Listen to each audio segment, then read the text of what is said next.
Bhagavad Gita Parva, Shrimad Bhagavad Gita. This section is so named because it includes the song Celestial, O the Bhagavad Gita, the teachings of Krishna to Arjuna. The section begins with the dramatic news that Bhishma has been killed. When Sanjay tells Dhritarashtra this, Dhritarashtra is astounded, wishing to know how this came to be. After a description of the arrangements for war, the rest of this section is the Bhagavad Gita. Shrimad Bhagavad Gita, Chapter 1. Dhritarashtra asked, O Sanjay, having gathered on the holy plains of Kurukshetra, wanting to fight, what did my sons and the sons of Pandu do? Sanjay said, at that time, on seeing the Pandav soldiers assembled in the battle formation, King Duryodhan went to the preceptor and spoke the following words. O preceptor, look at this great army of the Pandavas assembled in the battle formation by the son of Drupad, your talented student. Here there are courageous warriors with mighty bows, the equals of Bhim and Arjun in battle, Yuyudhan, Virat, Drupad, and other Maharats, Dhrishtaketu and Chikitan. The valiant king of Kashi, Purujit from the Kunti Bhoj clan, and Shaib, greatest among men, the powerful Yudhamanyu, the brave Uttamoja, the son of Subhadra, the sons of Draupadi, all of them are Maharathas. O best among Brahmins, now you should know the main warriors and leaders in my army. For your knowledge, I am naming them. You yourself and Bhishma and Karna and Kripa, who wins battle, Ashwathama and Vikarna, and the son of Somdat. There are many other brave warriors ready to give up their lives for my sake. All of them are skilled in battle and they are armed with various weapons of attack. The army of ours, protected by Bhishma, is unlimited, but this army of theirs, protected by Bhim, is limited. All of you occupy your respective positions at all the entry points to the army formation. It is Bhishma who must be protected. Creating happiness in his heart, the powerful eldest of the Kuru clan and the grandfather roared loudly like a lion and blew his conch shell. Then suddenly, conch shell and kettle drums, other kinds of drums and trumpets began to blare. That sound became tremendous. Then seated in a great chariot to which white horses were harnessed, Madhava and Pandava blew their divine conch shells. Rishikesh blew the conch shell named Panchajanya, and Dhananjay blew the conch shell named Devdutt. Vrikodar, whose deeds give rise to fear, blew the giant conch shell named Pondra. King Yudhishthir, the son of Kunti, blew the conch shell named Ananta Vijaya. Nakul blew the conch shell named Sughosha, and Sahadev blew the conch shell named Mani Pushpaka. The king of Kashi, with the great bow, and the Maharatha Shikhandi, Drishtadumnya, Virat, and Satyaki, who is never defeated, Drupad, the sons of Draupadi, and the mighty armed son of Subhadra. All of them blew their separate conch shells. O Lord of the earth, that tremendous sound echoed in the sky and on the earth and pierced the hearts of those who were on the side of the sons of Dhritarashtra. Then the son of Pandu, with the monkey on his banner, saw the friends of Dhritarashtra thus arranged in battle formation and got ready to use his weapons. O Lord of the earth, he raised his bow and told Rishikesh the following words. O Achyut, place my chariot in between the two armies, while I look at those who are desirous of battle and are assembled here. Let me see with whom I will have to fight in this war-related business. In a desire to do good to the evil-hearted son of Dhritarashtra, they have gathered here, desirous of fighting. I want to see them. O descendant of the Bharata lineage, thus spoken to by Gudakesha, Rishikesh placed that magnificent chariot between the two armies in front of Bhishma, Drona, and all the other rulers of the earth, and said, O Parth, look at those of the Kuru clan who are assembled here. They are parts of fathers and grandfathers, teachers and maternal uncles, brothers, sons, grandsons and friends, father-in-law and well-wishers in those two assembled armies. Seeing them, all the friends and relatives assembled there, the son of Kunti was overcome with great pity, and in sadness uttered the following words: O Krishna, having seen these relatives here, assembled with the desire to fight, my body is going numb and my mouth is going dry. My body is quivering and my body hair is standing up. My skin is burning and the Gandav is slipping from my hands. Oh Keshav, I cannot stand and my mind is in a whirl. The omens that I see are ill ones. I don't see any good that can come from killing one's relatives in a war. Oh Krishna, I don't want victory. Nor do I want the kingdom or happiness. Oh Govinda, what will we do with the kingdom, or with pleasures, or with life itself? Those for whose sake we want the kingdom and pleasures and happiness, they are gathered here in war, ready to give up their lives and their riches. Preceptors, fathers, sons and grandfathers, maternal uncles, fathers-in-law, grandsons, brothers-in-law and other relatives. Oh Madhusudan, I don't want to kill them. Even if they kill me, forget this earth, even for the kingdoms of 3 worlds. O Janardhan, what pleasure will we derive from killing the sons of Dhritarashtra? Although they are assassins, sin alone will be our lot if we kill them. Therefore, we cannot kill the sons of Dhritarashtra with their friends. O Madhav, how can we be happy after killing our relatives? Although their minds are befuddled with greed and they do not see the sin that comes from opposing friends or from destroying the family line. O Janardhan, we can see the sin that comes from destroying the family line. Why should we not have the knowledge to refrain from committing this sin? When the lineage is destroyed, the traditional family dharma is also destroyed. When dharma is destroyed, evil overwhelms the entire lineage. O Krishna, when evil arises, the women of the family become corrupted. O descendant of the Vrishnis, when the women are corrupted, hybrid castes are born. Hybrid castes ensure that the lineage and those who destroyed the lineage both go to hell, because their ancestors fall and are deprived of offerings of funeral cakes and drink.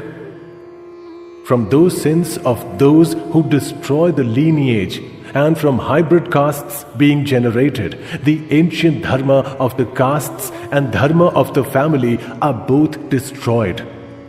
O Janardhan, if the family dharma is destroyed, those men are doomed to spend an eternity in hell. So we have heard. Alas, because of our greed for the kingdom and for happiness, we've got ready to kill our relatives. We are certain to commit a great sin. With me, unarmed and unresisting, if the sons of Dhritarashtra with weapons in their hands kill me in battle, that will be better for me." Saying this, in that battlefield, Arjuna sat down in his chariot. He threw away his bow and arrows, his mind overwhelmed with grief. Chapter 2.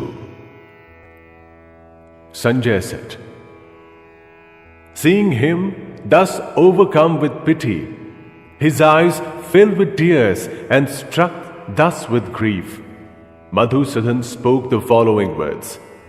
The Lord said, "O Arjun, from where, when we have this emergency, has this kind of weakness overcome you?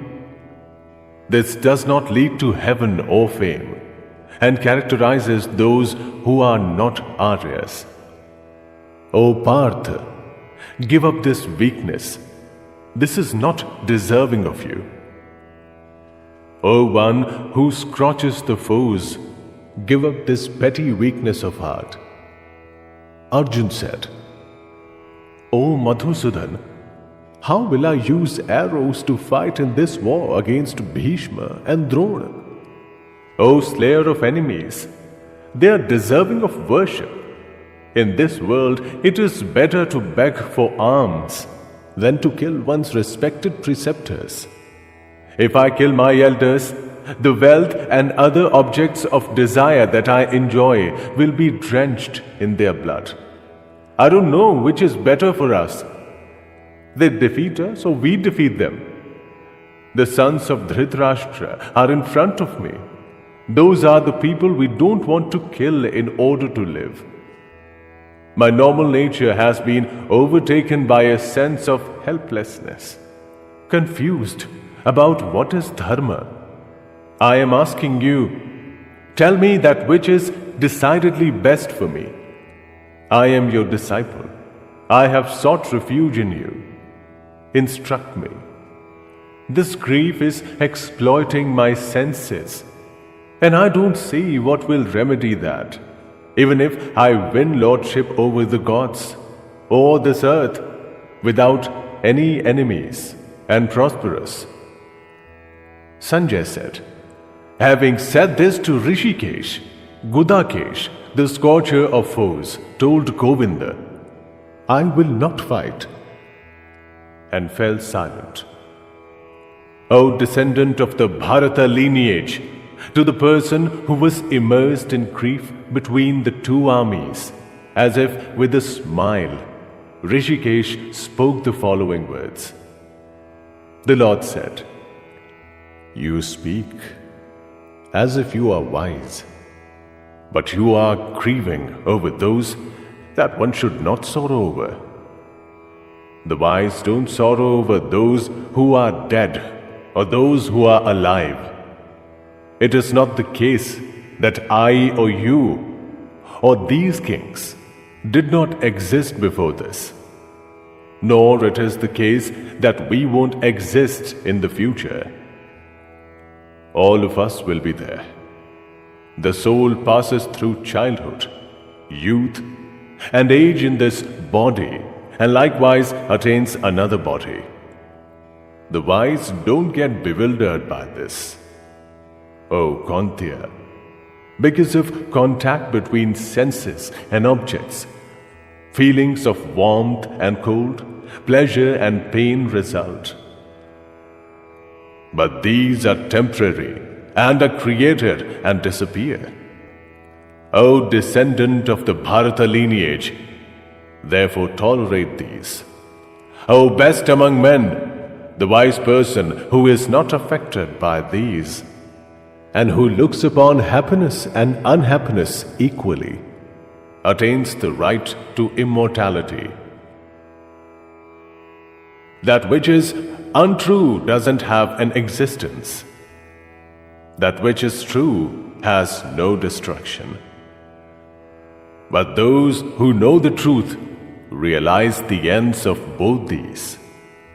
But know that which pervades all of this is never destroyed. No one can destroy that which is without change. It has been said that all these bodies inhabited by the soul are capable of destruction. But the soul is eternal, incapable of destruction and incapable of being established through proof. Therefore, O descendant of the Bharata lineage, fight. He who knows this as a slayer, and he who thinks of this as something that is slain, both of them do not know. This is not a slayer, nor can it be slain. This is never born, nor does it ever die. This does not come into existence because it has been born. This has no birth. It is eternal and without destruction. It has no end. When the body is killed, this is not killed. O Partha, he who knows this to be without destruction, eternal, without birth and incapable of change, how can that person cause anyone to be slain? Or how can he slay anyone? Like a person discards worn-out clothes and accepts others that are new, like that, the soul discards worn-out bodies and attains other that are new. Weapons cannot cut this. Fire cannot burn this. Nor can water wet this. And the wind cannot dry this. This cannot be cut. This cannot be burnt. This cannot be wetted. And this cannot be dried. This is eternal and is everywhere. This is stable and does not move. This has no beginning. It has been said that this has no manifestation, that this cannot be thought of, and that this has no transformation. Therefore, knowing this to be like that, you should not grieve. O mighty armed warrior, but if you think this to be subject to continual birth and continual death, even then you should not grieve for this, because death is inevitable for anyone who is born, and birth is inevitable for anyone who is dead. Therefore, because this is inevitable, you should not grieve. O descendant of the Bharata lineage, beings are not manifest in the beginning. They are manifest in the middle and are not manifest again after death. What is there to sorrow over? Some people see this as a wonder. Like that, some others speak of this as a wonder. And some others hear of this as a wonder. But having heard, they are unable to understand this. O descendant of the Bharata lineage, in everyone's body, the Atma is indestructible. Therefore, you should not mourn about any being. Also, considering your natural dharma, you should not waver, because there is nothing better for a Kshatriya than a war, fought for the sake of dharma. O Partha, this war has arrived on its own, like an open door to heaven. Happy are the Kshatriyas who obtain a war like this. But if you do not take part in this war, in the cause of dharma, then you will forsake your natural dharma and fame, and sin will occur to you. And all people will forever talk about your ill fame. For someone who is honored, dishonor is worse than death. These great warriors will think that you have withdrawn from the war because of your fear. And those who have so far respected you will lighten their opinion of you. Your enemies will say many things that should not be said, and will criticize your prowess. Is anything more painful than that? If you are slain, you will attain heaven. If you win, you will enjoy the earth. O Kauntya, therefore arise, deciding certainly to fight. Therefore, get ready to fight, looking upon happiness and unhappiness, gain and loss, and victory and defeat equally. And sin will not touch you. In this, the possibility of effort coming to waste does not exist. Nor is there the chance of committing a sin. Even a little bit of this dharma protects from great fear. O descendant of the Kuru lineage, this certain knowledge is unwavering. But for those who cannot focus, their wisdom is many-branched and like the infinite.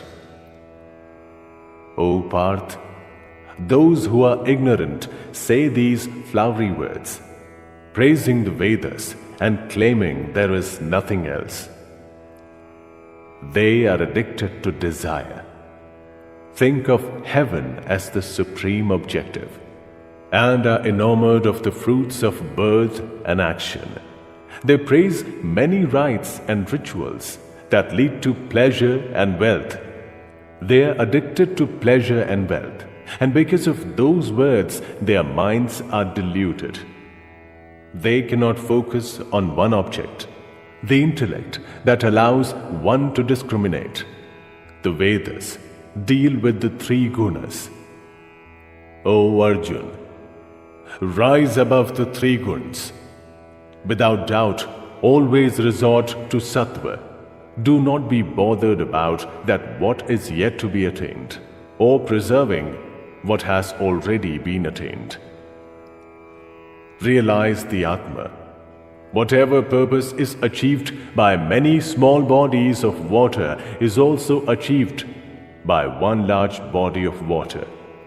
Like that, whatever all the Vedas achieve is achieved by a person who knows the Brahman. You have the right to action alone. You never have the right to the fruit. Do not be motivated to act because of the fruit. But don't be motivated to not acting either. O Dhananjay, perform action by resorting to yoga. Give up attachment. Look upon success and failure equally. This equal attitude is known as yoga. O Dhananjay, action is far inferior to the yoga of wisdom. Seek refuge in this wisdom. Pitiable are those who crave after the fruit. He who has this wisdom discards good action and evil action in this life itself. Therefore, use yoga in what you do. Yoga is the skill of action. The learned who have this wisdom abandon the fruit of action and are freed from the fetters of birth. They certainly attain that place which is bereft of all blemishes. When your intellect transcends this maze of delusion, then you will attain indifference between that which has already been heard and that which is yet to be heard. Your mind is distracted at what you have heard. But when your intellect is unwavering and focused on samadhi, then you will attain yoga. Arjuna asked, O Keshav, what are the signs of a person who has attained samadhi and whose intellect doesn't waver? How does he speak? How does he sit? And how does he walk? The Lord said, O Parth, a person is said to be unwavering in intellect when he banishes all desires from his mind. He is content within his own Atma. He is not disturbed by unhappiness, and he is beyond desiring happiness. He has overcome attachment, fear, and anger, and he is known as a sage. who is unwavering in his intellect. In everything he has no emotion, regardless of whether something pleasant or something unpleasant has been attained. He is not pleased, nor is he dissatisfied, and in him wisdom is established. Like a tortoise withdraws its limbs, such a person withdraws his senses in every way from sensual objects. In him is wisdom established. Sensual objects are withdrawn from the body of a person who is starving himself, but not desire. In him who has seen the Paramatma, even desire is restrained. O Kantya, even if a learned man takes care, the turbulent senses violently steal his mind. He who is devoted to me controls all those and focuses his mind on me. If a person can so control his senses, in him is wisdom established. If a man thinks about sensual objects, this gives birth to attachment about those. From attachment is created desire, and desire gives birth to anger. Anger gives birth to delusion, and delusion leads to confusion of memory. From confusion of memory comes loss of intellect, and loss of intellect results in destruction. But he who has controlled his mind is freed from attachment and hatred. Having used himself to control his senses, he uses these to enjoy objects and satisfy himself.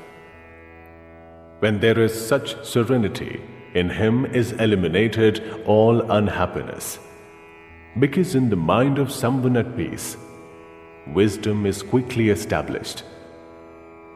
He who has no control has no intellect. He who has no control has no thought. Without thought, there is no peace. How can there be happiness for someone who has no peace? The wind rocks a boat on the water. Like that, the mind follows a sense devoted to objects, and even a single sense robs him of wisdom.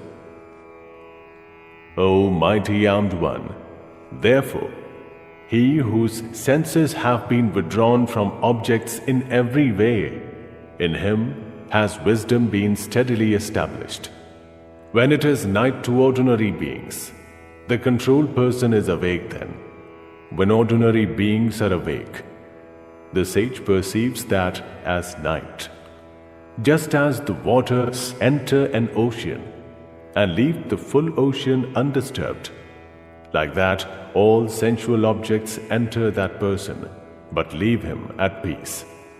Unlike those attached to desire, a man who gives up all desire and exists without longing, without ego, or without a sense of ownership, he attains peace. O Parth, this is the state of being established in the Brahman. If one attains this, one is not deluded. Even at the end, established in this state, one attains union with the Brahman. Chapter 3. Arjun said, O Janardhan, if in your opinion knowledge is superior to action, then why are you engaging me in this terrible action? These mixed words seem to be confounding my intellect. Tell me definitely that one thing that is best for me. The Lord said, O pure of heart, I have said it before that in this world there are two paths. There is Jnana Yoga for those who follow Sankhya, and there is Karma Yoga for yogis. Without performing action, man is not freed from the bondage of action. and resorting to sannyasa does not result in liberation. No one can ever exist, even for a short while, without performing action. Because the qualities of nature force everyone to perform action. The ignorant person who exists by controlling his organs of action, while his mind remembers the senses, is said to be deluded and is a hypocrite.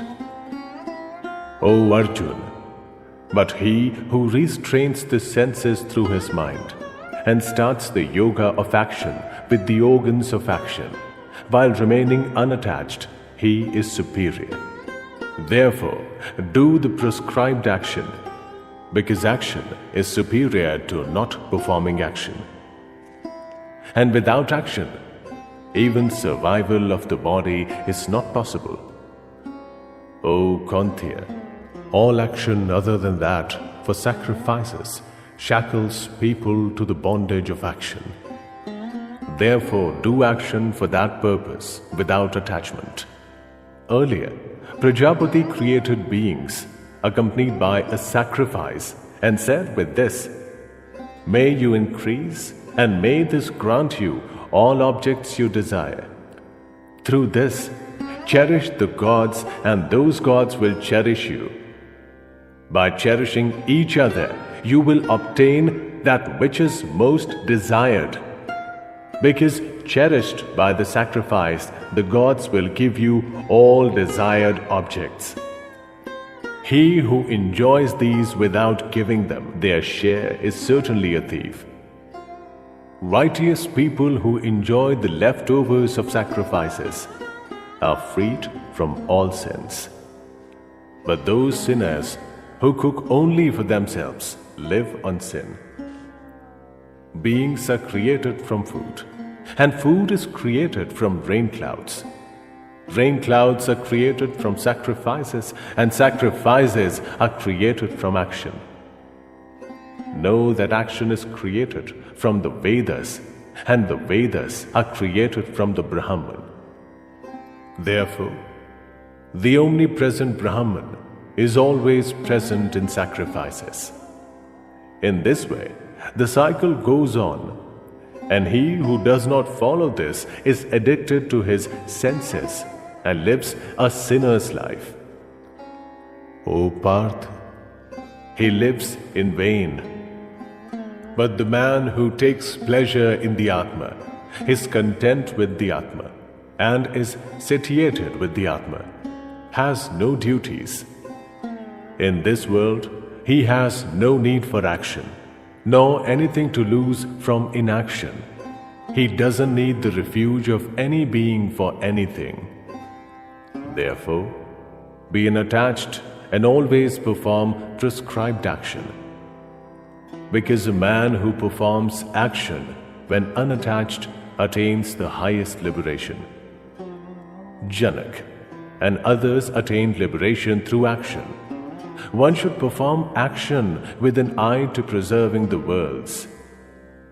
Whatever a great man does, ordinary people also do that. Whatever he accepts as duty, others also follow that.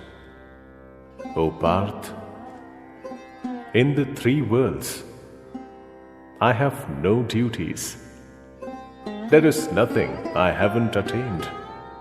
There is nothing yet to be attained. Yet I am engaged in action. O Parth, if I ever relax and stop performing action, then men will follow my path in every way. If I don't perform action, then all these worlds will be destroyed. I will be the Lord of hybrids and responsible for the destruction of these beings. O descendant of the Bharata lineage, ignorant people perform action by being attached to that action, but the wise perform similar action unattached for the welfare and preservation of the worlds. The wise will not befuddle the minds of the ignorant who are attached to action. Being knowledgeable, they will themselves perform all action and keep them engaged. All action is completed in every way through the qualities of nature. He who is deluded by the ego thinks that he is the doer. O mighty armed one! But he won't truly knows the division of the qualities and different types of action, knows that the quality manifests themselves in senses and does not get attached. Those who are deluded by nature's qualities are attached to action by senses and organs. The omniscient should not disturb those ignorant and misguided people. Focusing your mind on the Supreme Being, vest all action in me. Be without desire, without ownership, and without fever and fight. People who faithfully and without finding fault always follow this view of mine, they too are freed from the bondage of action. But know that those who in an attempt to find fault don't follow this view of mine, they have no sense, and all their knowledge will be deluded and destroyed. Even a wise person acts according to his own nature. Nature drives all beings. Why should one use restraint?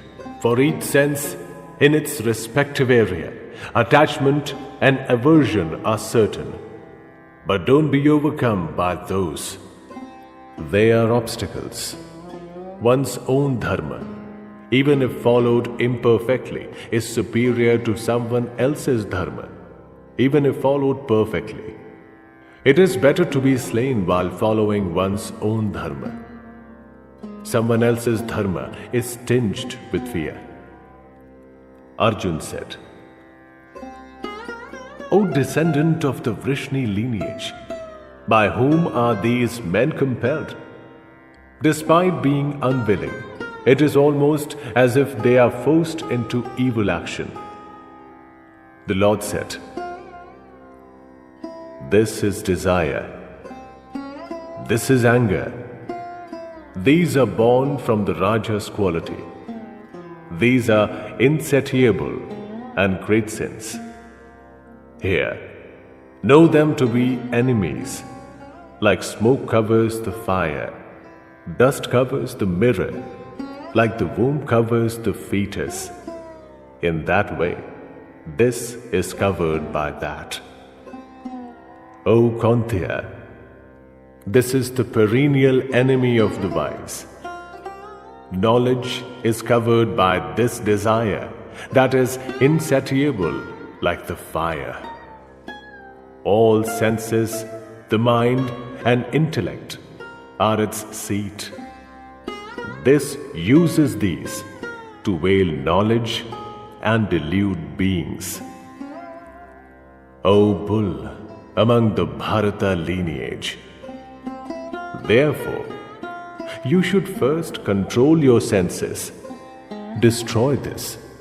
That is like sin, and is the destroyer of knowledge. It is said that senses are superior. The mind is superior to the senses. Intellect is superior to the mind. That is superior to intellect. O mighty armed one, in this way, use intellect to realize that which is superior to the intellect. Use your inner strength to calm the Atma and destroy the enemy that is difficult to defeat in the form of desire. Chapter 4. The Lord said, I instructed this eternal yoga to Vaivasvat, and Vaivasvat told it to Manu. Manu told it to Ikshvaku. In this way, handed down by tradition, the royal sages knew this. O scorcher of foes, in this world, because of the long passage of time, this yoga has been destroyed. You are my follower and friend. Therefore, today I will tell you that old yoga, because this is excellent and secret knowledge. Arjun said, "Your birth was later and Vaivasvat's birth was earlier. How will I understand that you instructed this earlier?" The Lord said, "O Arjun, many are the births that you and I have been through. I know them all. O scorcher of foes, you know not, I have no birth. I am indestructible. I am the Lord of all beings. But even then, though existing in my own nature, I come into existence through my own resolution. O descendant of the Bharata lineage, whenever dharma goes into a decline and adharma is on the ascendance, then I create myself to protect the righteous and to destroy the sinners and to establish dharma. I manifest myself from yuga to yuga. O Arjun, he who thus knows the nature of my divine birth and action, he is not born again when he dies, but attains me. Many purified through the meditation of knowledge have immersed themselves in me and sought refuge in me, discarding attachment, fear, and anger. O Parth, whoever worships me, in whatever way, I entertain them in that way. Everywhere, men follow along my path. In this world, people who desire success in their action worship gods. Because in the world of men, success through action occurs quickly. In accordance with gunas and action, the four varnas were created by me. But despite being the creator of these, know me to be constant and not the agent. Actions do not touch me, nor do I desire the fruits of action. He who knows me in this fashion is not tied down by action. Knowing this, those who sought liberation in the past performed action. Therefore, you perform action alone, the path followed by predecessors in earlier times. Even the wise are confused about what is action and what is inaction. Therefore, I will tell you what action is. Knowing this, you will be freed from evil. Action itself has to be understood, and prohibited action must also be understood. Inaction must also be understood, because the path of action is difficult to comprehend. He who perceives inaction in action and perceives action in inaction, he is wise among men, has yoga and has the right to all action. He whose efforts are always devoid of desire for fruit and ego. He whose actions have been burnt by the fire of knowledge. The learned call him wise. He who has given up attachment to action, and its fruit is always content and without refuge. Even when he is immersed in action, he does nothing. Without attachment, controlled in mind and senses, having discarded all ownership, and performing action only through the body, he does not attain the bondage of sin. Satisfied with the unsought gains beyond opposites, bereft of envy and regarding success and failure equally, Even if he performs action, he is not bound down. Beyond attachment, free and with the mind established in knowledge, when he performs action for a yajna alone, everything is destroyed. The receptacles used for offerings are the Brahmans. The oblations are the Brahman. In the fire, that is the Brahman. The offerer, who is the Brahman, performs the sacrifice. He who sees thus and is immersed in the Brahman in all action attains the Brahman alone as a destination. Other yogis perform divine yajnas. Others use the yajna as an offering to the fire, that is the Brahman. Others offer senses, like hearing, as offerings to the fire, that is self-control. Others offer sounds and other objects to the fire, that is the senses. Others offer all action of the senses, an action of the breath of life, as offerings to the fire of self-control, lit up through knowledge. Some use the yajna of offering gifts. Others use the yajna of penance. Some use the yajna of yoga, and still others, firm in their resolve and careful, use the yajna of knowledge. Others offer the prana breath in the apana breath, and the apana breath in the prana breath. Others restrain the flow of prana and apana breath and practice pranayama. Others control their food and offer the senses to the breath of life. All these, learned in the yajnas, become sinless through yajnas. The leftovers of sacrifices are like amrit, and those who partake of these attain the eternal Brahman. O best of the Kuru lineage, those who don't perform yajnas have no existence in this world. Forget other worlds.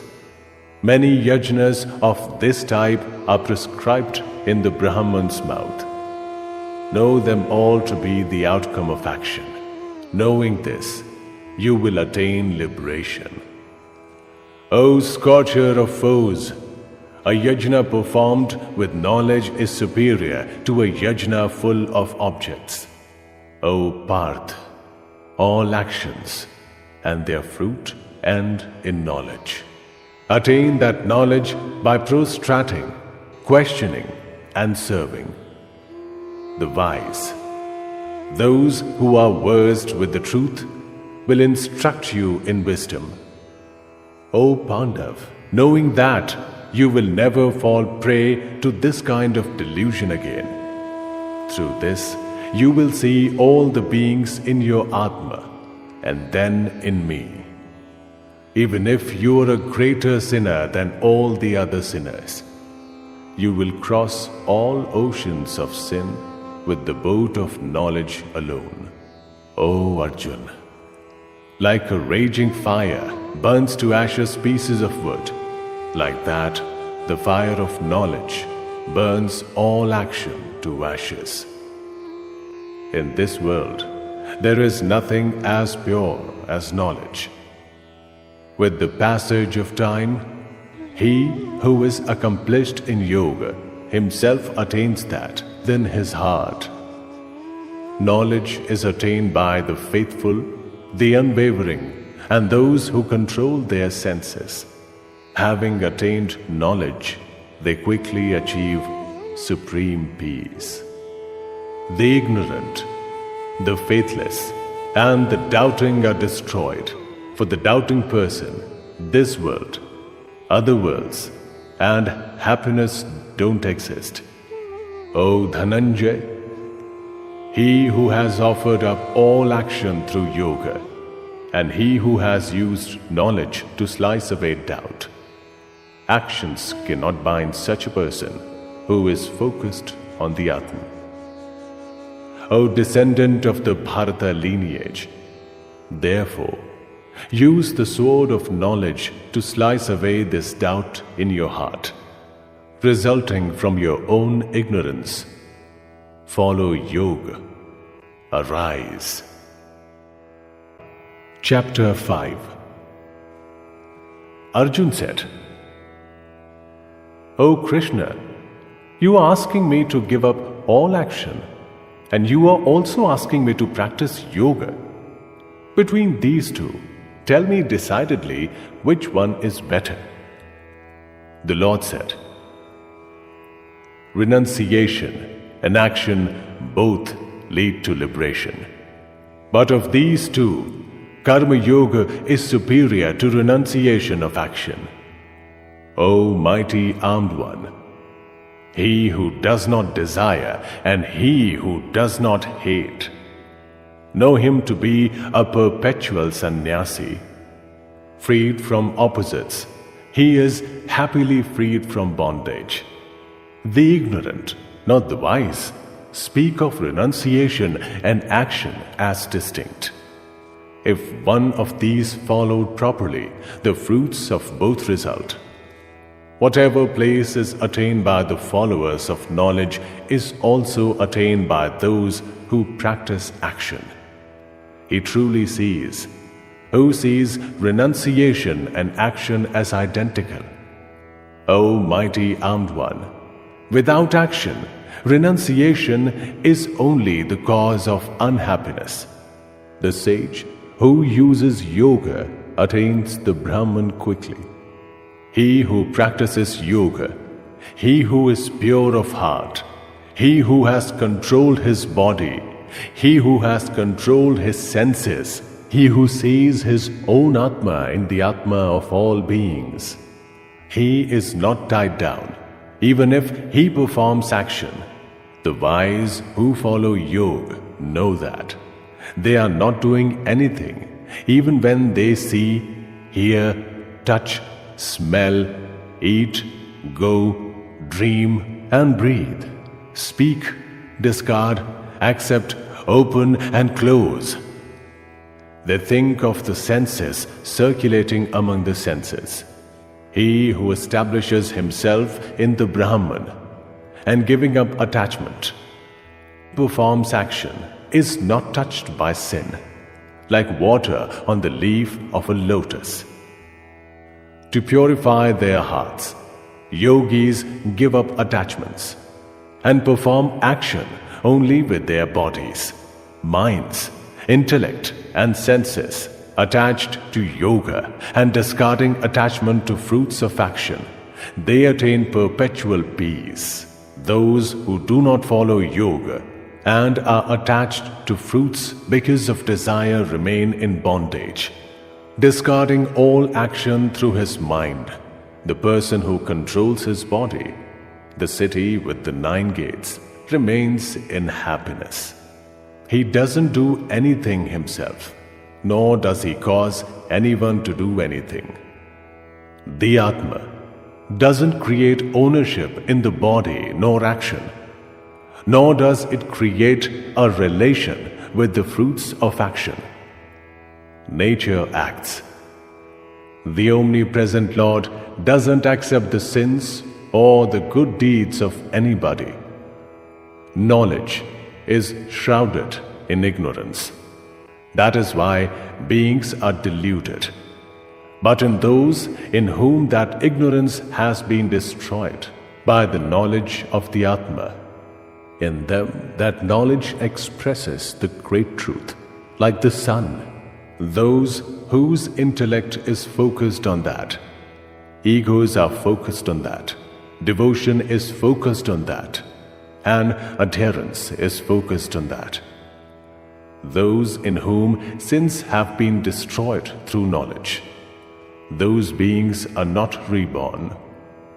The wise look equally upon a Brahman who is learned and humble, a cow, an elephant, a dog, and an outcast. Those whose minds are established in equality overcome the earth in this world. Because the Brahman is equal and without fault, therefore they remain established in the Brahman. Established in the Brahman, such a person, learned in the Brahman, is poised in intellect and without delusion, not delighted at receiving something pleasant, or agitated at receiving something unpleasant, unattached to external objects, his mind focused on the Brahman, he obtains the happiness that rests in the Atma. He enjoys eternal bliss. Pleasures from touch have a beginning and an end, and are the reason for unhappiness. O Kaunteya, the wise person does not obtain pleasure from these. In this, before giving up the body, he who can tolerate the forces of desire and anger is a yogi, and such a man is happy. He whose happiness is inside, he whose pleasure is inside, and he whose light is inside, that yogi alone has realized the Brahman and obtains liberation in the Brahman.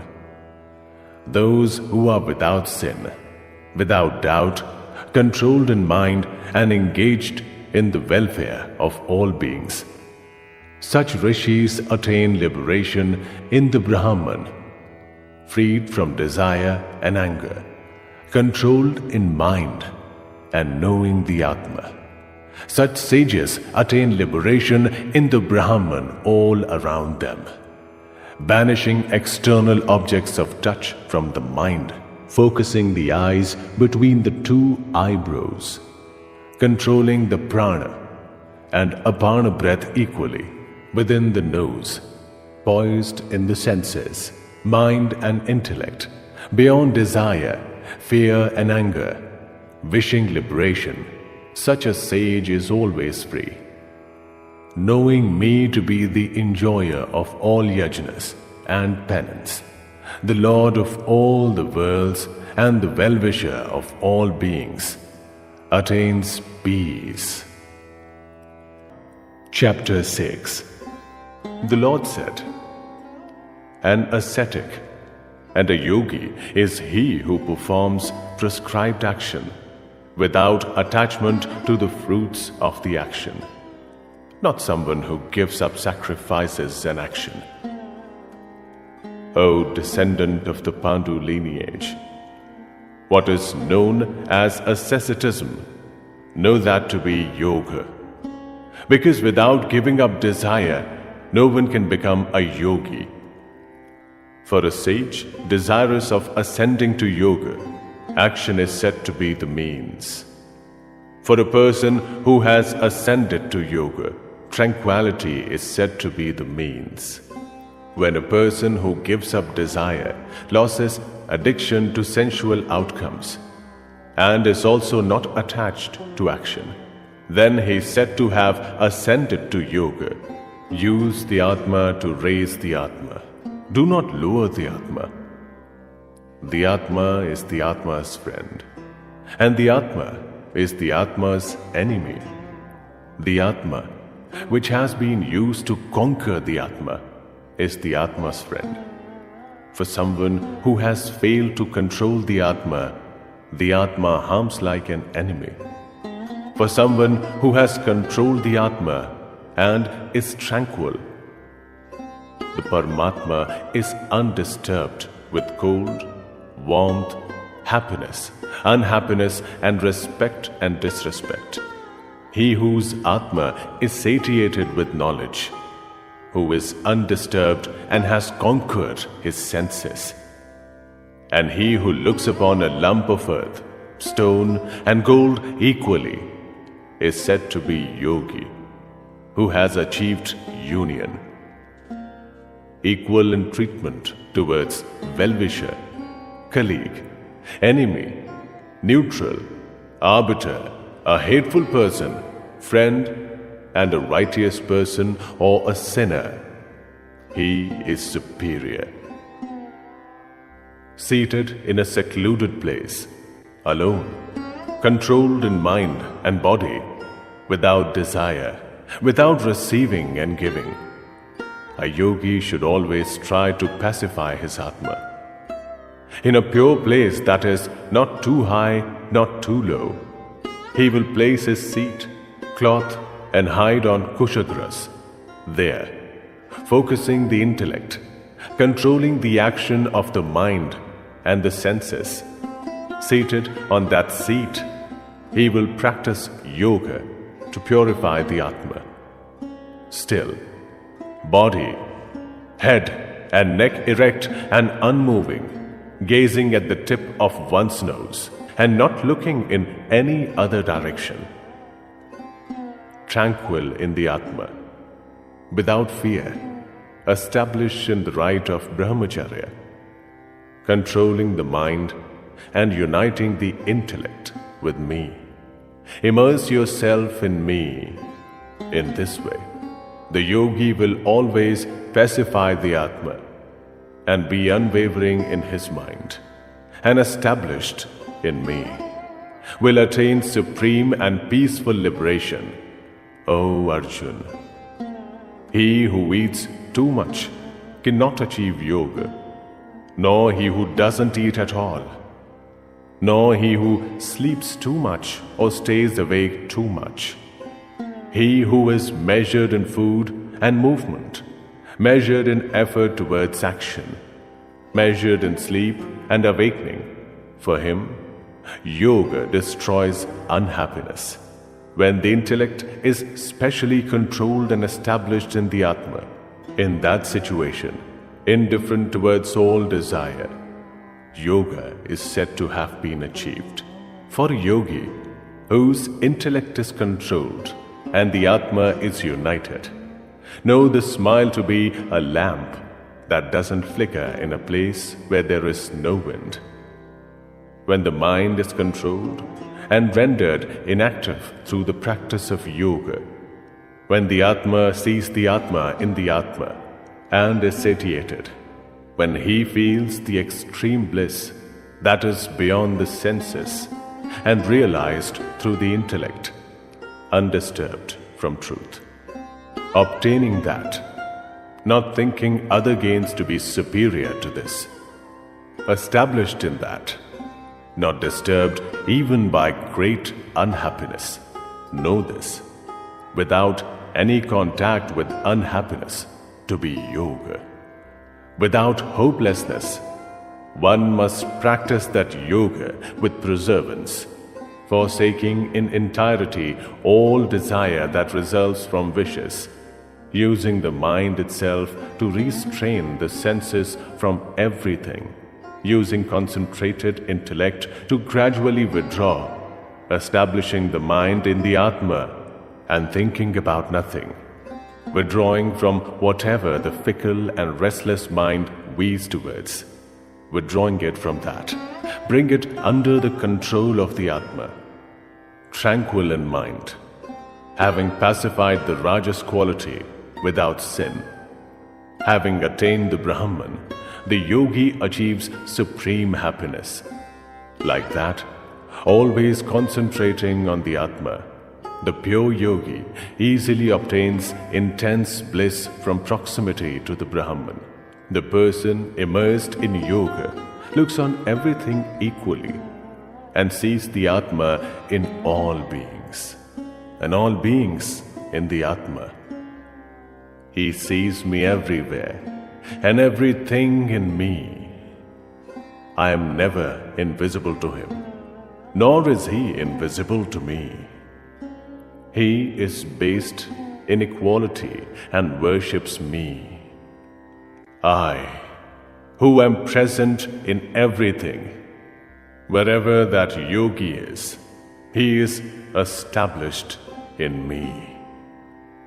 O Arjun, he who compares with his own self and regards happiness and unhappiness in everything equally, that yogi is supreme according to me. Arjun said, O Madhusudan, because of restlessness, I don't see the yoga based on equality that you have propounded as permanent. O Krishna, The mind is restless and the senses strong and firm. Therefore, I think restraining it is as difficult as the wind. The Lord said, O mighty armed one, there is no doubt that the mind is restless and difficult to control. But O Kuntya, through practice and detachment, it can be restrained. My view is that yoga is difficult for someone whose mind is uncontrolled. But it is possible to achieve for someone whose mind is controlled and who makes special effort. Arjun said, O Krishna, a person who has faithfully practiced yoga but later becomes careless and his mind deviates from yoga cannot achieve liberation through yoga. What happens to him? O mighty armed one, distracted from the path of attaining the Brahman, such a wavering person is dislodged from both, like a torn cloud. Doesn't he perish? O Krishna, I have this doubt that only you can completely eliminate, because there is no one other than you who can remove this doubt. The Lord said, O Parth, in this world, nor in the other world, is there any destruction. Because, O son, a person who acts well never comes to grief. He who has deviated from the path of yoga attains the worlds of the righteous and dwells there for many years. Thereafter, he is born in a righteous and wealthy household, or he is born in the family of wise yogis. But such birth is very rare in this world. O descendant of the Kuru lineage, in that birth obtains that intelligence about liberation from an earlier birth, and thereafter strives again for liberation. Because of that earlier practice, is almost involuntarily attracted. A person who seeks yoga transcends the Vedas, striving harder than on that earlier occasion. Pure in heart, the yogi obtains liberation after many lives and later achieves the supreme objective. The yogi is superior to those who practice austerities, superior to a learned, superior to those who perform action. That is my view. O Arjun, therefore become a yogi. My view is that he who is devoted and worships me, with his self immersed in me, is the most accomplished among all yogis. Chapter 7. The Lord said, O Parth, listen to how you will know without any doubt the complete truth about me. Mind attached to me, seeking refuge in me, and immersed in yoga. I will completely tell you about the knowledge with self-realization, knowing that there is nothing more remaining to know. Among thousands of men, rarely one tries for liberation. Among those who try for liberation, perhaps one gets to know my true nature. Earth, water, fire, air, sky, mind, intellect, and ego. These are the 8 parts of my nature. These are inferior nature. O mighty armed one, besides this, know my superior and other nature, that is, the essence of living beings. The universe is held up by this. Know all matter to be born from these. I am the reason for the creation of the entire universe and its destruction. O Dhananjay, there is nothing superior to me. Like jewels on a string, all this is threaded in me. O Kauntya, in the water, I am the sap. In the sun and the moon, I am the radiance. In all the Vedas, I am the Om syllable. In the sky, I am the sound. In humans, I am manifest as prowess and as pure fragrance in the earth. I become energy in the fire, life in all living beings. I become austerity in ascetics. O Parth, know me to be the eternal seed of all beings. I am intellect in the intelligent. I become energy in those who are energetic. O bull among the Bharata lineage, I am strength without desire and without attachment in those who are strong. In all living beings, I become desire that is sanctioned by dharma, and know all the three conditions with Sattva, Raja and Tama predominating to be derived from me. I am not in them, they are in me. The entire universe is deluded by these three gunas and the resultant conditions, and is not able to know me, who is above these without change. It is indeed difficult to overcome this divine aspect of mine, immersed in gunas. Those who seek refuge in me alone, they are able to overcome this Maya. The evildoers, ignorant and worst among men, lose their knowledge because of Maya and resort to demonic states. They do not worship me. O bull among the Bharata lineage, O Arjun, there are 4 types of people, pure of heart, who worship me. Those who are suffering, those who want satisfaction, those who want self-knowledge, and those who know. Of these, those who know always united and worshipping only one are the best. I am extremely beloved by one who knows, and he is only my beloved. All these are righteous. But the man who knows is like my Atma. That is my view. Therefore, the united man who knows seeks refuge in me, the supreme of objectives.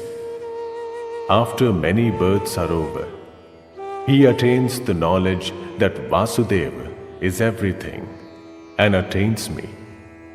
Such great souls are extremely rare. Those whose knowledge has been dropped by those desires, according to their own nature, follow prescribed rites to worship other gods. Whatever form a devotee wishes to worship faithfully, in whatever way, in that and that, I make the faith firm and unwavering. With that faith, whatever form is worshipped, and whatever fruits are obtained as a result, are actually bestowed by me alone. The fruits of those who have little intellect come to an end. Worshippers of gods attain the gods. My devotees attain me. Those who are ignorant don't realize my supreme and unchanging nature and think of me, the one who is unmanifest as manifest, shrouded in my powers of yoga and maya. I am not evident to everyone. I am not born and am without change, but the ignorant world doesn't know me. O Arjun, I know all beings in the past, the present, and the future, but no one knows me. O descendant of the Bharata lineage, O scorcher of foes, all beings are deluded at birth from opposite sensations, resulting from desire and aversion. But those whose sins have been overcome, and those who are virtuous in action, they are freed from the delusion of opposite sensation and worship me, firm in their vows. Those who want to know about the Brahman, about the individual Atma, and about action in its entirety. Those who know me as the one who underlies all beings, all gods, and all yajnas, right till the time of death. Their mind is fixed on me, and they know me. Chapter 8. Arjun asked, O Supreme among men, what is that Brahman? What is the individual Atma? And what is action? What is said to underlies all beings, and what is said to underlies all gods? O Madhusudan, who underlies all yajnas in this body, and how? By those who can control their Atma. How are you known at the time of death? The Lord said, the indestructible Brahman is the Supreme Spirit, and its inhabitation of individual beings is called Adhyatma. Action is the offering that leads to the creation and sustenance of all beings. O Supreme among those who possess bodies, perishable elements are Abhibhuta, and the Purusha is Adhideva. In this body, I myself am Adhiyajna. At the time of death, he who remembers me gives up his body and leaves. He attains my essence. There is no doubt about this, O Kantya.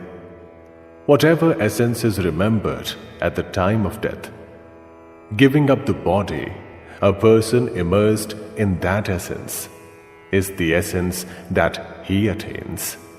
Therefore, always think of me and fight with mind and intellect offered to me. You will without doubt attain me alone. O Parth, united in the practice that is like yoga, without following anyone else, thinking of the divine Supreme Spirit with the mind, attains that. He who thinks of the omniscient without beginning, the control of everything, finer than the minutest, and the upholder of everything with a form that is beyond thought, self-resplendent like the sun and beyond darkness, at the time of death, with devotion, with the mind fixed, with the strength of yoga, used to hold the breath of life between the brows, he attains the resplendent Supreme Spirit. He is the one whom those who know the Vedas speak of as indestructible. He is the one into whom unattached yogis enter. He is the one to attain when brahmacharya is practiced. I will briefly tell you about reaching that goal of supreme liberation, using all the senses and organs to control the mind and restrain it in the heart, bearing the breath of life between the brows, establishing one's Atma in yoga, uttering the single syllable Om, that is the Brahman, and remembering me. He who gives up his body and leaves, he attains the goal of supreme liberation. O Parth, he who does not think of other things and remembers me every day and all the time, I am easily attainable to that yogi who is always focused. Great souls who attain me because they have achieved supreme liberation are freed from rebirth, which is transient, and the abode of sorrow. O Arjun, from all the worlds up to Brahmalok, beings have to return. But O Kauntya, there is no rebirth for those who have attained me. Those who know that 1,000 yugas are Brahma's day, and 1,000 yugas are Brahma's night, know the truth about day and night. When Brahma's day arrives, every manifest object is created from the unmanifest. When Brahma's night arrives, like that, everything dissolves into the unmanifest.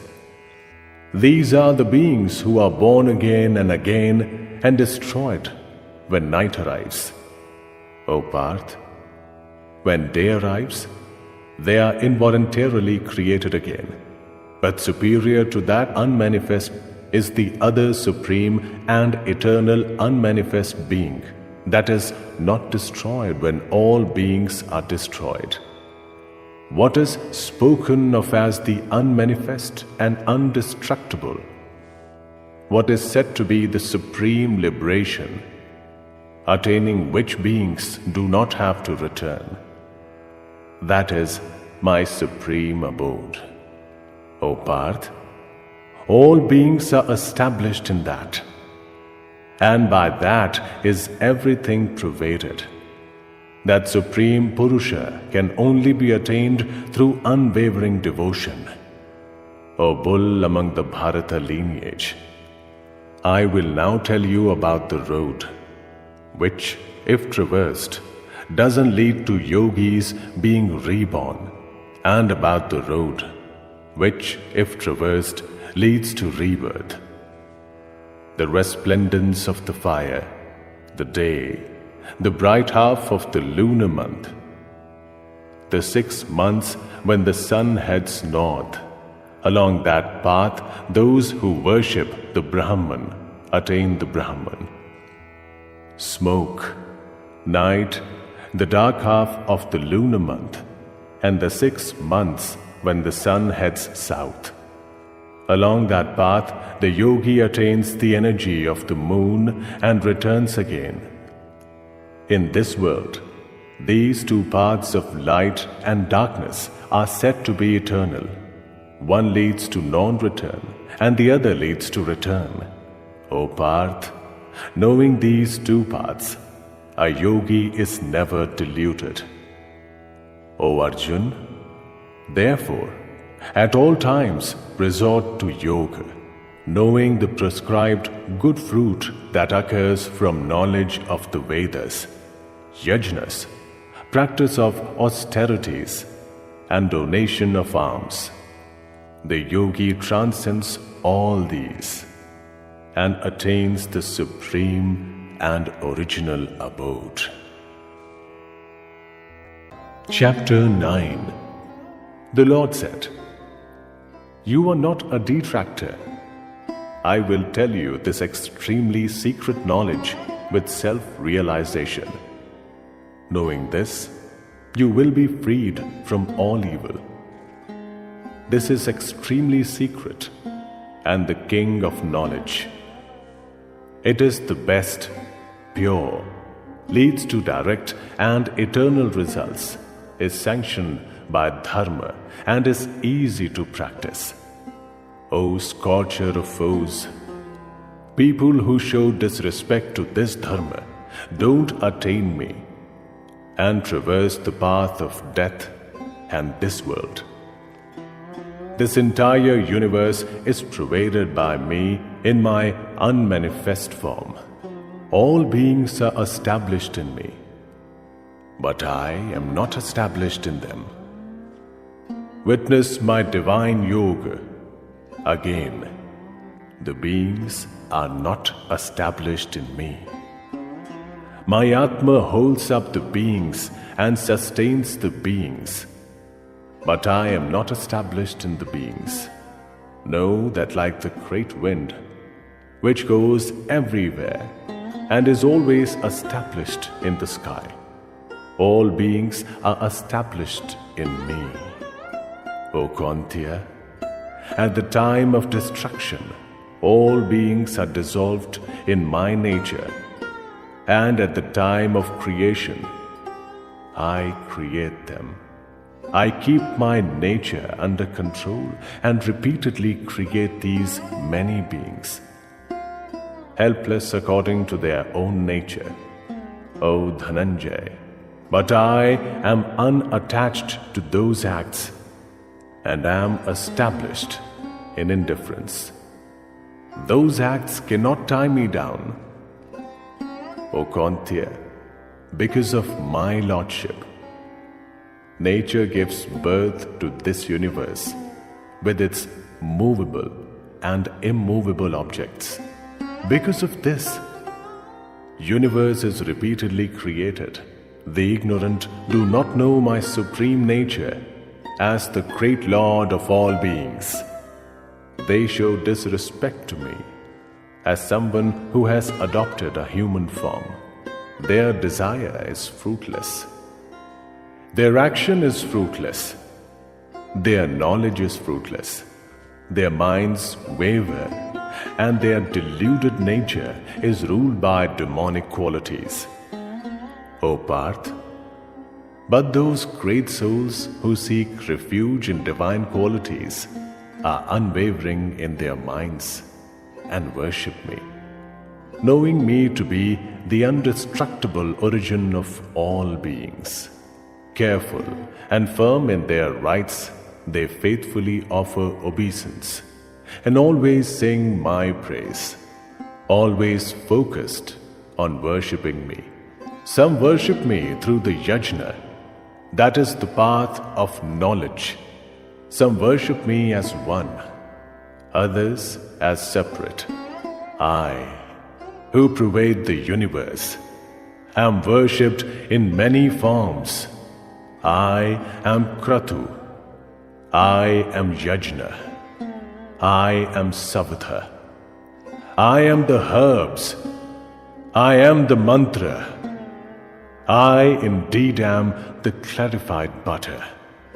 I am the fire. I am the offering. I am the father, mother, grandfather, and sustainer of this universe. I am all that is pure and is to be known. I am the Om syllable. I am also the Rig, Sam, and Yaju.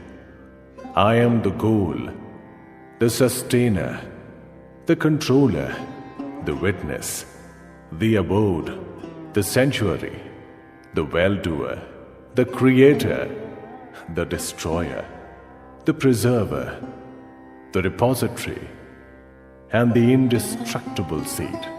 O Arjun, I provide heat. I attract the water and rain it down again. I am immortality and death. I am the eternal and the transient. Those who know the three arts worship me through yajnas, drink sonras, and purified of sins, wish to attain heaven. They attain sanctified heaven, and in heaven enjoy the celestial objects enjoyed by the gods. Having enjoyed the greatness of heaven, when their good deeds are exhausted, they enter the mortal earth. In this way, the practitioners of the three dharmas, followers of desire, go back and forth.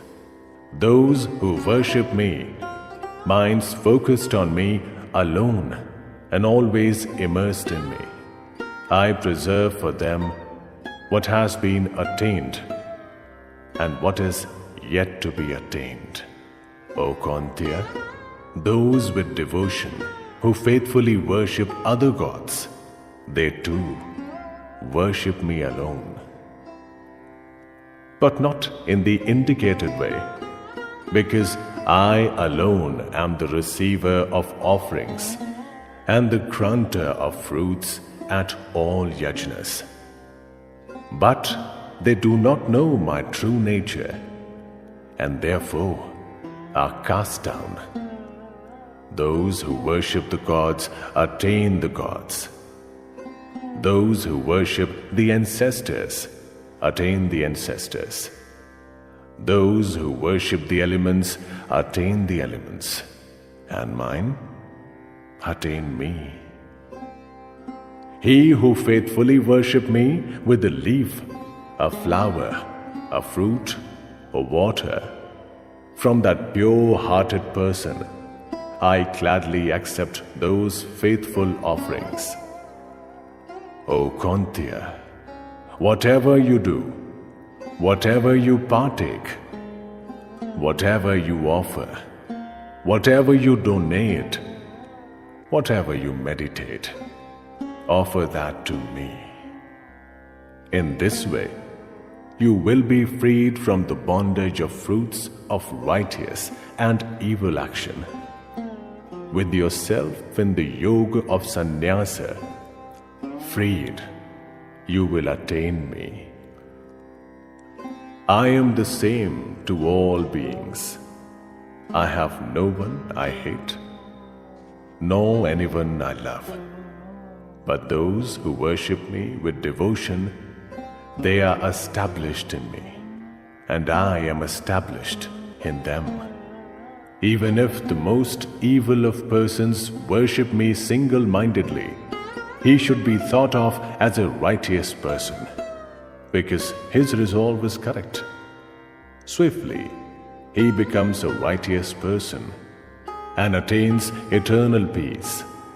O Kantya, my worshippers are never destroyed. This you can vouch for, O Parth.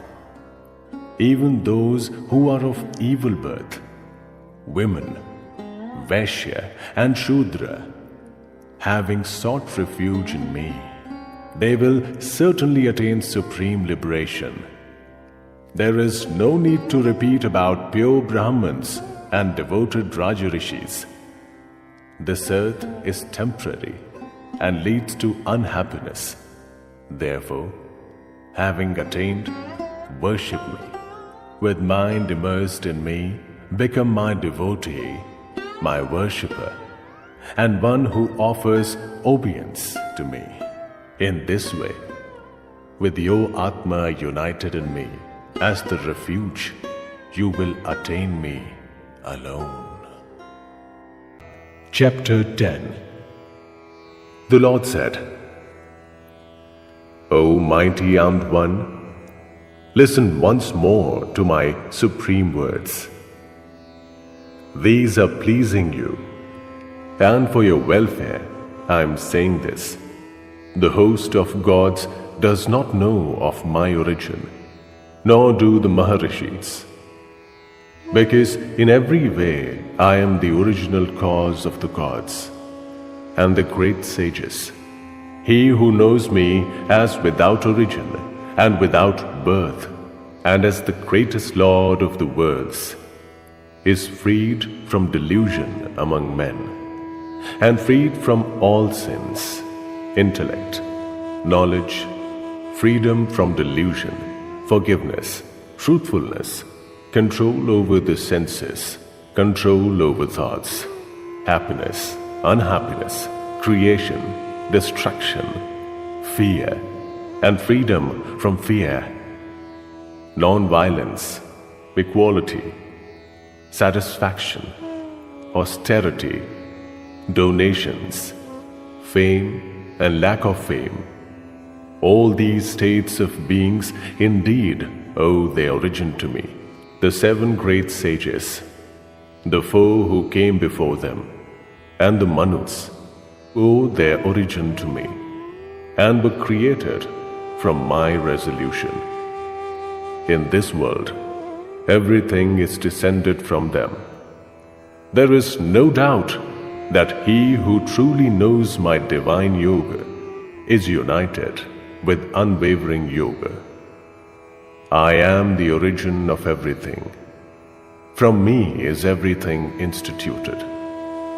Knowing this, the wise, immersed in devotion, worship me, minds on me, lives in me, explaining my nature to each other and always conversing.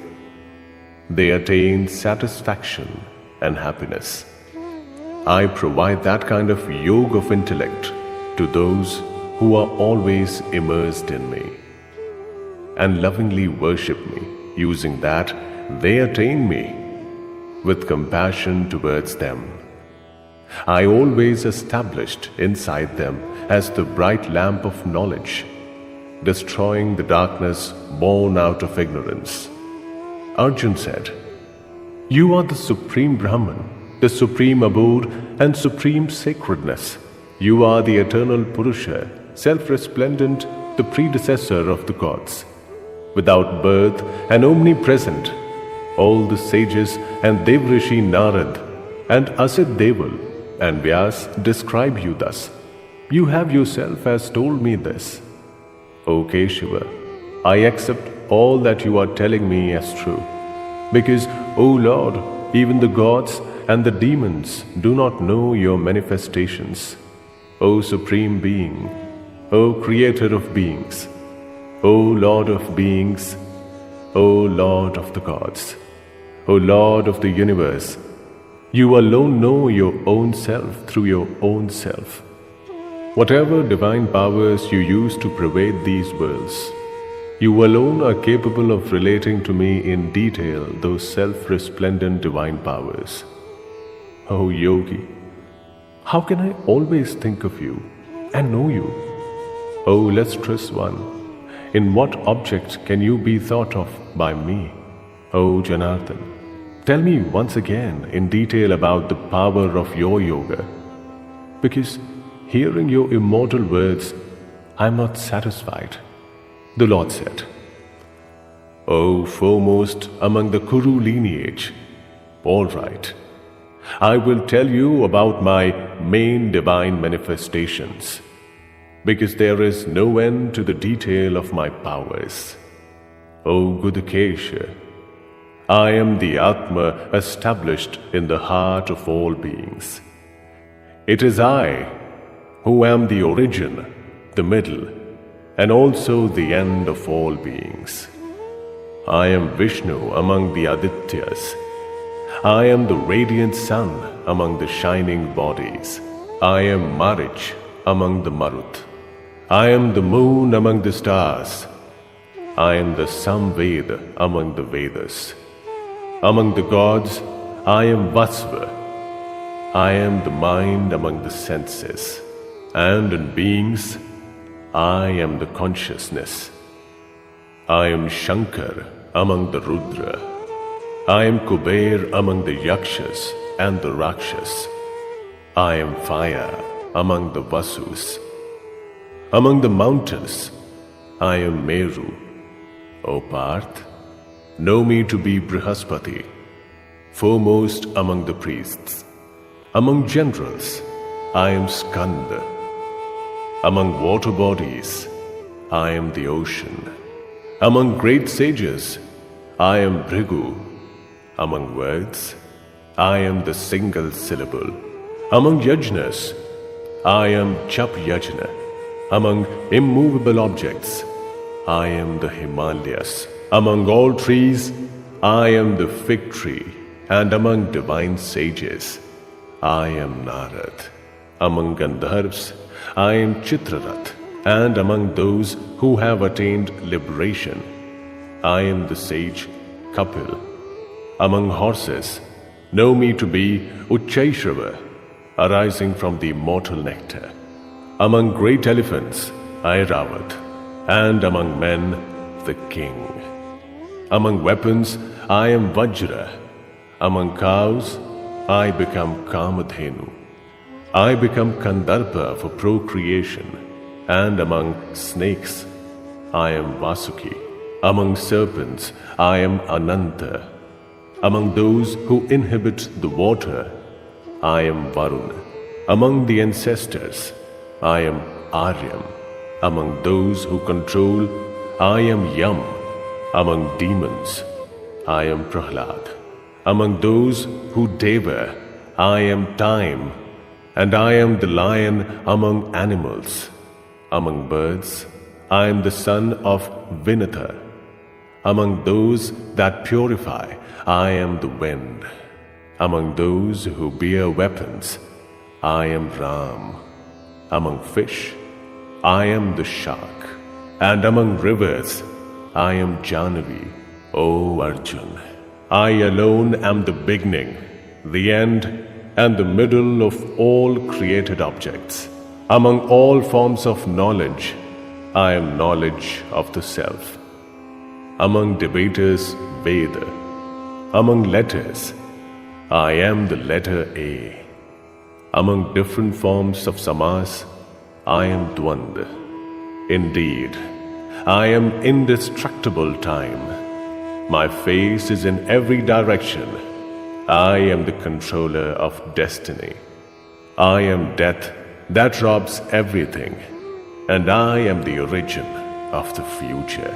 Among women, I am fame, prosperity, speech, memory, intellect, fortitude, and forgiveness. In the Samved, I am Brihatsam. Among meters, I am Gayatri. Among months, I am Margashirsha. Among seasons, I am Kusumakra. I am gambling among those who wish to cheat. I am energy in the energetic. I am victory, preservance. I am the Sattva quality in the righteous. I am Vasudeva among the Vrishnis. I am Dhananjay among those of the Pandu clan. I am Vyas among the sages. Among the wise, I am the wise Ushansa. I am Danda among those who rule. I am strategy for those who wish to win. Among secret subjects, I am silence. I am knowledge among the wise. O Arjun, whatever the seed of origin of every being, that is me alone. There is nothing movable or immovable that can come into being without me. O scorcher of foes, there is no end to my divine glory. Whatever I have started of this expanse of glory is only a brief indication. Know that whatever object is glorious, prosperous, or indeed extremely powerful, that has originated from a part of my energy. O Arjun, but what is the need to know all these details? I am established, holding up this entire universe with only a part of me. Chapter 11. Arjun said, out of compassion for me, the extremely secret Adhyatma knowledge that you have stated has destroyed this delusion of mine. O one with the eyes like lotus leaves, from you I have heard in detail about the creation and destruction of all beings, and also your eternal greatness. O Supreme Lord, what you have said about yourself is indeed like that. O Supreme Being, I wish to see your divine form. O Lord, if you think that I am worthy of seeing that, then, O Lord of Yoga, show me your indestructible self. The Lord said, O Parth, behold my divine multi-dimensioned, multi-hued, multi-shaped, hundreds and thousands of forms. O descendant of the Bharata lineage, see the Adityas, the Vasus, the Rudras, the Ashwinis, and the Maruts. See the many wonderful things you have never seen before. O Godakesh, in my body, in one place, see the entire universe, with all that is movable and immovable. Also see today whatever else you want to see. You will not be able to see me with your own eyes. Therefore, I am giving you divine sight. Witness my divine glory. Sanjay said, O king, having said this, Hari, the great lord of Yoga, then showed Parth the divine and supreme form, with many mouths and eyes, with many miraculous things to see, adorned in many resplendent ornaments, with many divine weapons raised, with divine garlands and clothing, anointed with divine fragrances, extremely wonderful everywhere, resplendent, infinite, with faces in every direction. If the brilliance of 1,000 suns simultaneously rises in the sky, then that brilliance can rival the brilliance of that great soul. Then Pandav saw the entire universe in one place, divided into many parts, in that great God of God's body. Then amazed, and with his body hair standing up, Dhananjay bowed down before the God with his head lowered, and with joined palms said, Arjun said, O Lord, in your body I see all the gods and all the different types of beings, the divine sages and all the serpents, and the Creator Brahma seated on a lotus. O Lord of the universe, O universal form, I see you with many arms, many stomachs, many faces, and many eyes everywhere. And I don't see an end, a middle, or a beginning to you, with the crown, with the mace, with the chakra resplendent everywhere, like a mass of energy, impossible to see, brilliant like the burning fire and the sun, impossible to measure. I see you in every direction. I have no doubt that you are eternal and supreme and the only thing worth knowing. You are the supreme refuge of this universe.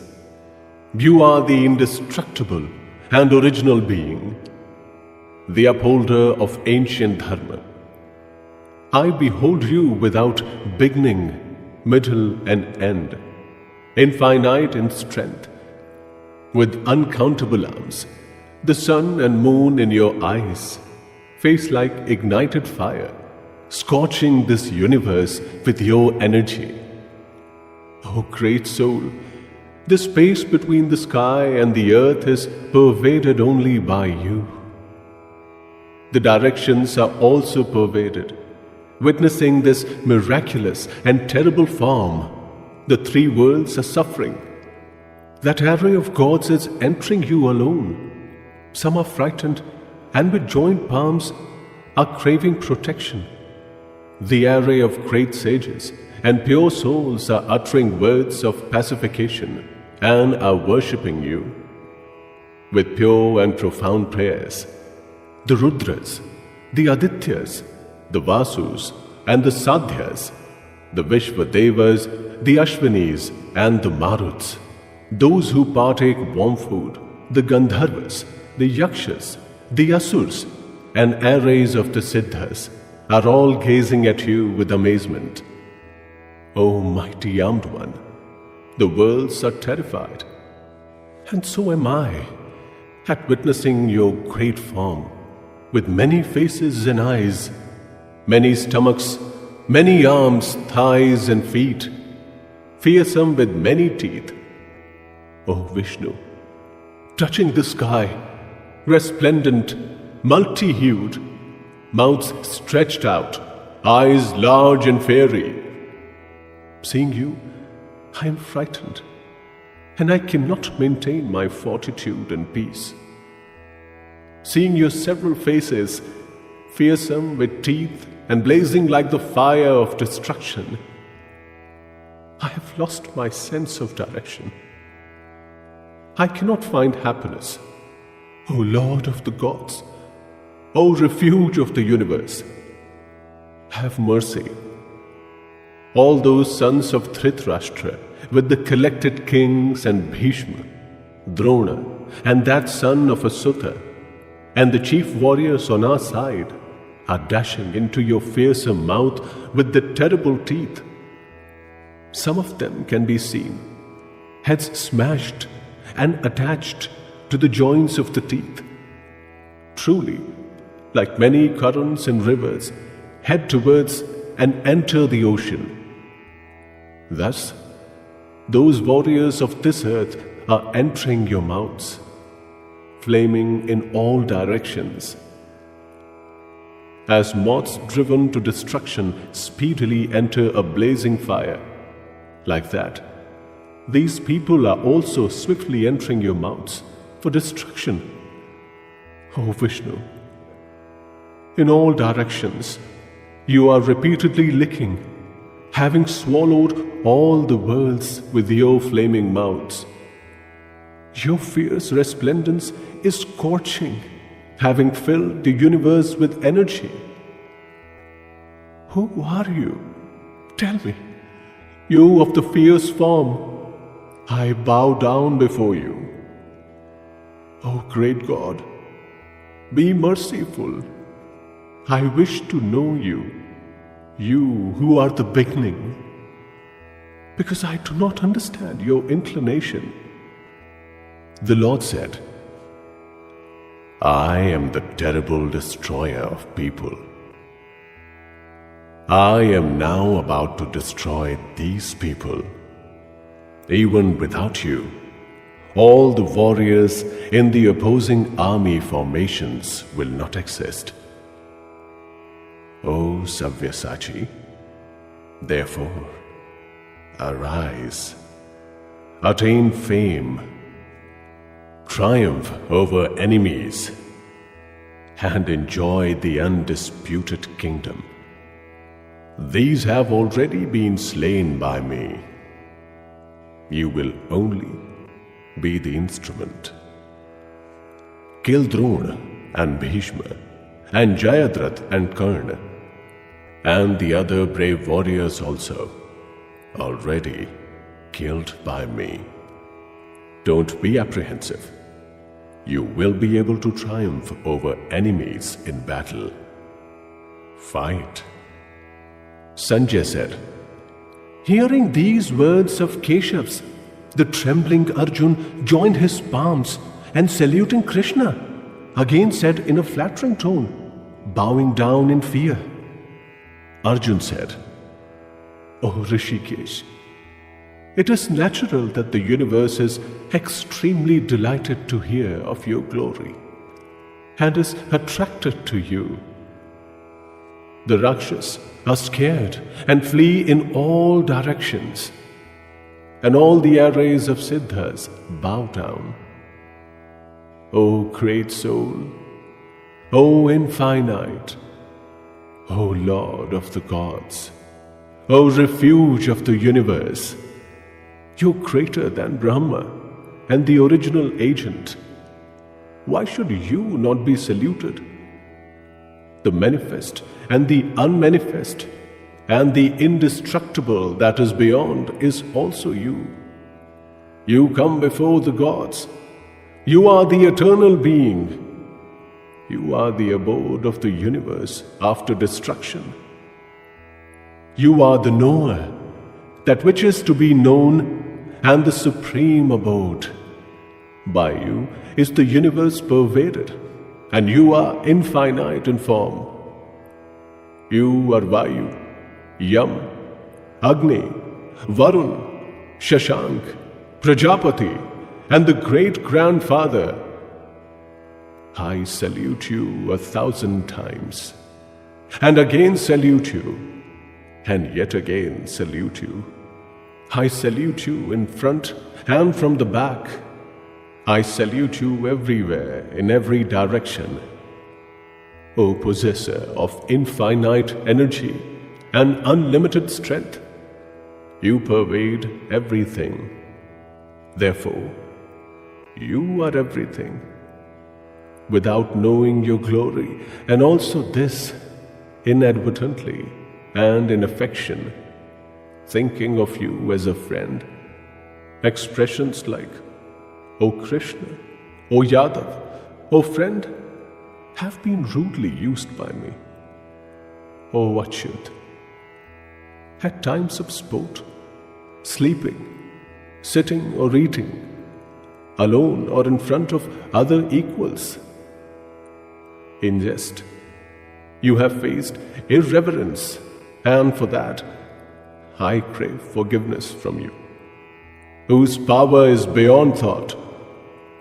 O infinite power, you are the Father, worshipped, teacher, and also the greatest of all movable and immovable objects in the worlds. In the three worlds, there is no one equal to you. Where can there be someone greater than you? O God, for that reason, I prostrate my body and bow before this revered God, and craving your blessings, like a son's by the father, a friend's by a friend, and to lovers by the beloved.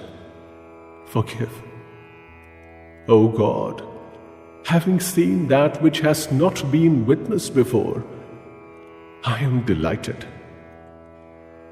But again, my mind is disturbed by fear. Therefore, show me your earlier form. O Lord of the gods, O abode of the universe, be merciful. I wish to see your earlier form, crowned with a mace and chakra in hand. O thousand-armed one, O universal form, become manifest in your four-armed form. The Lord said, O Arjun, having been pleased with my powers of yoga, I have shown this resplendent, infinite, primeval, and supreme universal form. Apart from you, this has not been seen by anyone before. O great hero of the Kuru lineage, not through the Vedas, yajnas, study, nor through donations, nor even action, or severe austerities, can this form of mine be witnessed by anyone other than you in this human world. Be not fearful at witnessing this fierce form of mine. Be not bewildered. Overcoming fear with a happy mind, may you behold that, my earlier form. Sanjay said, having said this, Vasudeva again showed Arjun his natural form. Having again assumed his peaceful form, the great soul assured the scared Arjun. Arjun said, O Janardhan, having seen your peaceful and human form, my mind is now calmed, and I am in control of my senses. I have become normal. The Lord said, the form of mine that you have seen is difficult to witness. The gods themselves are always desirous of seeing this form. Not through the Vedas, nor austerities, nor donations, nor even yajnas is it possible to see me in the form that you have seen me in. O scorcher of foes, O Arjun, It is only through single-minded devotion that this form of mine can be truly known or seen, or it becomes possible to get immersed in me. O Pandav, he who undertakes action for my sake is attached to me, is devoted to me, is detached and without enmity towards all beings, attains me. Chapter 12. Arjun said, "In this way, there are devotees who are always immersed in you and worship you, and there are those who think of the unmanifest and the indestructible. Who among these is the best yogi?" The Lord said, "Those who worship me with minds fixed on me, always united in me with supreme devotion. In my view, they are the best yogis. But those who worship the indestructible, indescribable, unmanifest, omnipresent, unthinkable, original, immovable and constant, controlling properly the senses and looking upon everything equally, acting for the welfare of all beings, they only attain me. Those who wish to immerse their minds in the unmanifest find it more difficult, because those who possess bodies attain the goal of the unmanifest with great perseverance. O Parth, those who offer all action to me are devoted to me, and with single-minded yoga meditate on me and worship me with minds rendered unto me. I become swiftly their rescuer from this mortal world that is like an ocean. Establish your mind in me alone. Fix your intellect on me. After that, there is no doubt that you will live with me alone.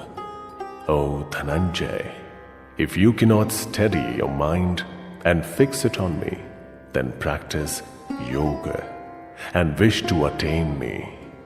If you don't succeed in the practice, then do only my deeds. Even if you do acts for my pleasure, you attain liberation. If, however, you are unable to perform these deeds also, then control your mind, give up attachment to the fruits of all action, and seek refuge in the yoga that is mine. Knowledge is superior to practice. Meditation is superior to knowledge. Giving up attachment to the fruits of action is superior to meditation. After renunciation, tranquility is attained. He who has no hatred for all beings, is friendly, and also displays compassion, is without sense of ego, without pride, regards happiness and unhappiness in the same way, and is forgiving, is always satisfied, a yogi, and controlled in mind, firm in resolution, and with mind and intellect immersed in me. Such a devotee of mine is dear to me. He from whom other people are not disturbed, and he who is not disturbed by other people, and he who is free from delight, dissatisfaction, fear and concern, is dear to me. Without desire, pure, enterprising, neutral, without pain, and one who has renounced all fruit, such a devotee is dear to me. He who is not delighted, nor hates, he who does not sorrow, nor desires, he who has given up good and evil, such a devotee is dear to me. Equal between friend and enemy, and respect and insult, equal between cold and warmth, happiness and unhappiness, and without all attachments, like between criticism and praise, restrained in speech, satisfied with whatever is obtained, without habitation and controlled in mind, such a devoted man is dear to me. Those who are devoted and look upon me as the supreme goal and worship according to this immortal dharma, such devotees are extremely dear to me. Chapter 13. The Lord said, O Kaunteya, this body is known as the Kshetra. He who knows this is called the Kshetrajna by those who have the knowledge. O descendant of the Bharata lineage, in every field, know me to be the Kshetrajna. My view is that knowledge about Kshetra and Kshetrajna is knowledge. Briefly hear from me what is that Kshetra, its nature and its transformation, and cause and effect within it. Also that and its power. The rishis have sung this in different meters in several diverse ways. The definite logical arguments are also there in the Brahma Sutra passages. The great elements, the ego, the intellect, and the unmanifest, the 10 organs of sense, and the single one, and the objects of the 5 senses, desire, hatred, happiness, unhappiness, combination, consciousness, patience, these together are said to be the Kshetra and its transformations. Lack of ego, lack of arrogance, lack of injury, forgiveness, humility, servitude towards teachers, purity, single-mindedness, and control over the self, detachment towards gratification of the senses, and lack of vanity, indifference towards unhappy travails like birth, death, aging, and disease, non-attachment, no sense of belonging in wife, son, and home, always equality in mind, whether good or evil results, faithfulness and devotion to me, fixedness and non-deviation in yoga, habitation in secluded spots, aversion to crowds, devotion to knowledge about the Atma, and search for true knowledge. These are known as knowledge. Anything opposed is ignorance. I will state that which is to be known. Knowing that attains immortality. That Brahman without origin is my form.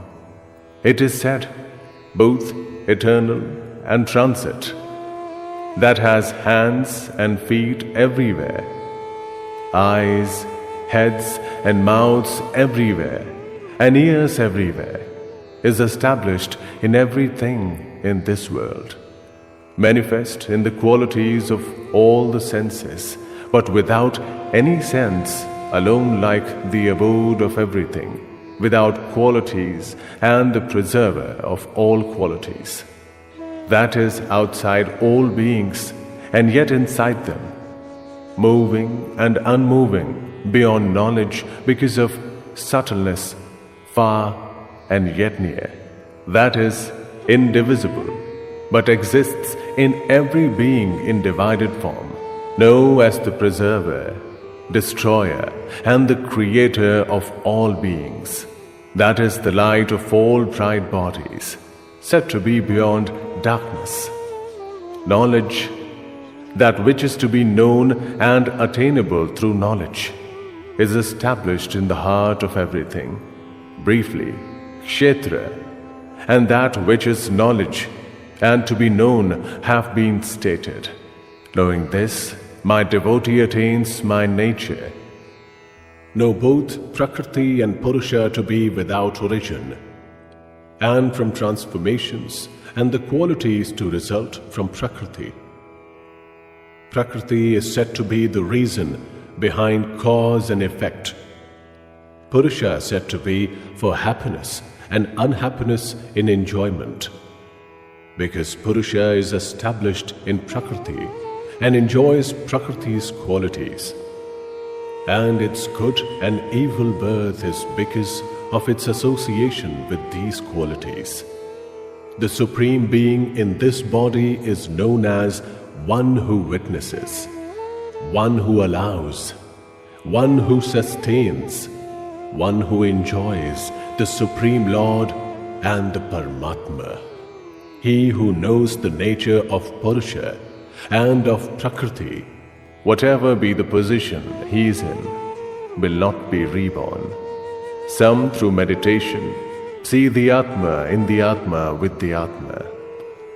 Others use Sankhya Yoga, and still others use Karma Yoga, and others, failing to know, hear from others and worship.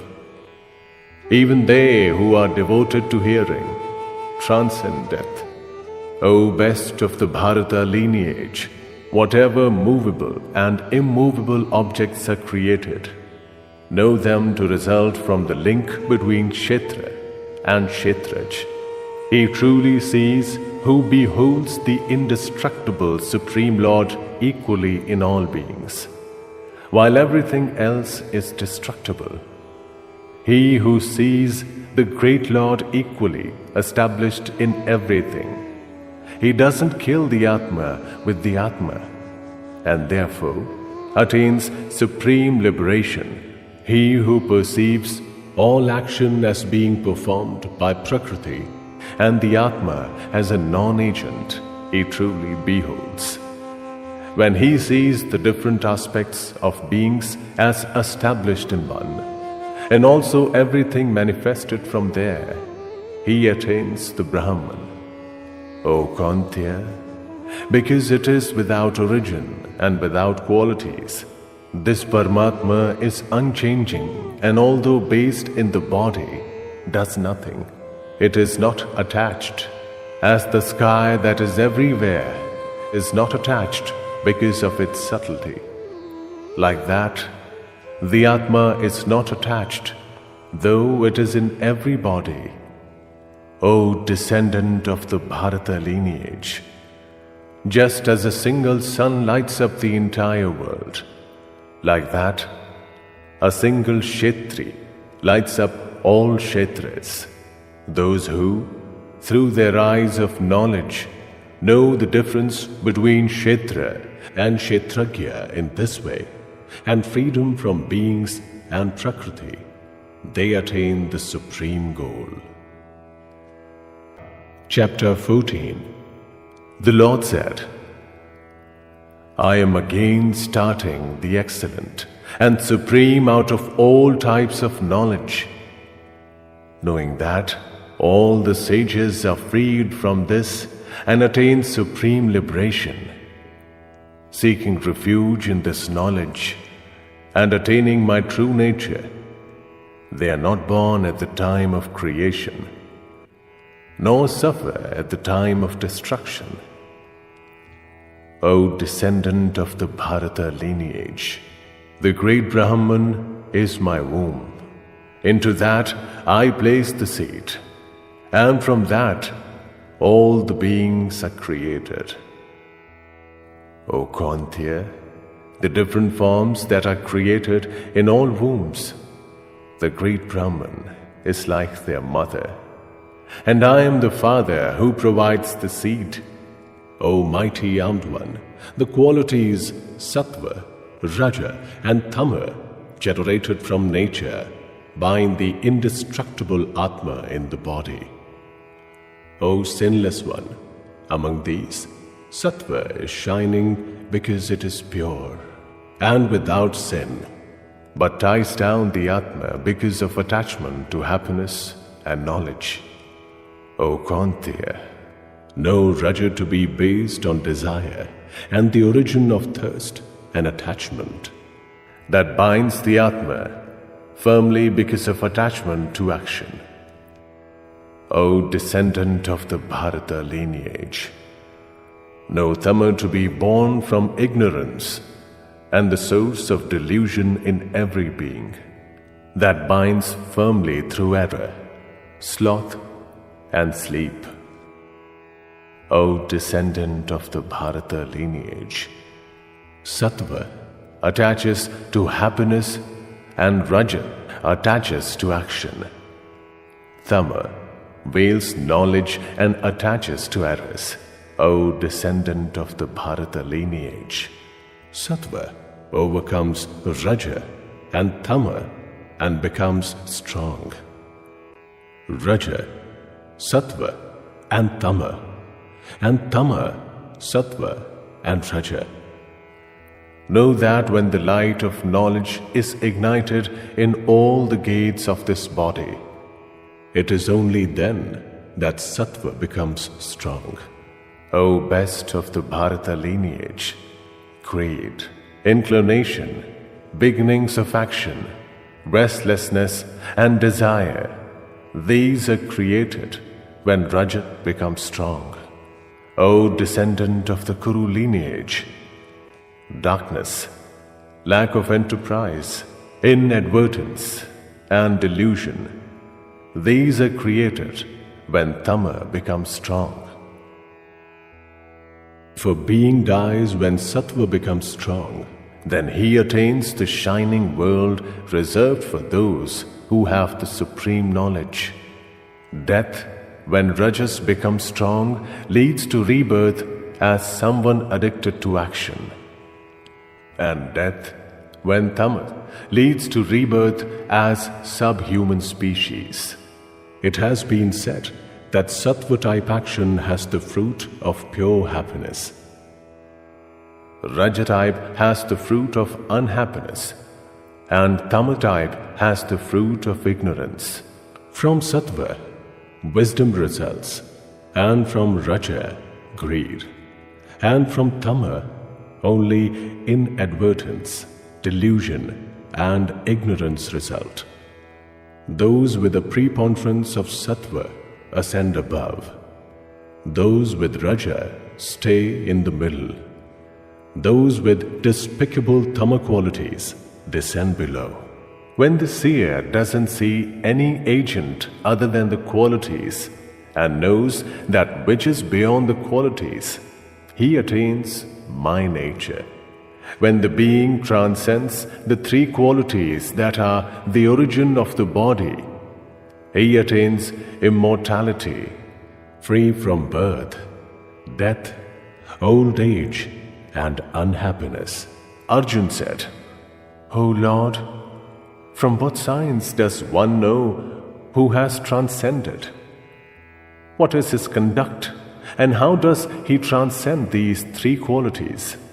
The Lord said, O Pandav, he who is engaged in knowledge and inclination and delusion, and yet does not hate, nor desire if these are withdrawn, he is established in indifference, and the qualities don't disturb him.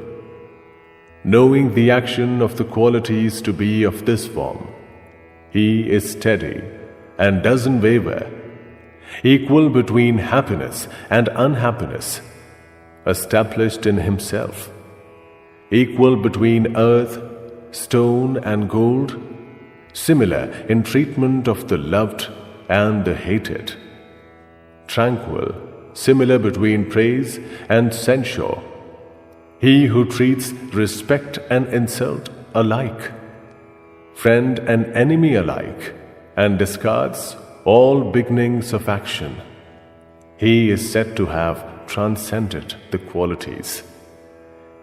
He who worships me single-mindedly and with unwavering devotion, he transcends these qualities and is worthy of attaining the state of the Brahman, because I am the embodiment of the Brahman, indestructible, immortal, and also of eternal dharma and absolute bliss. Chapter 15.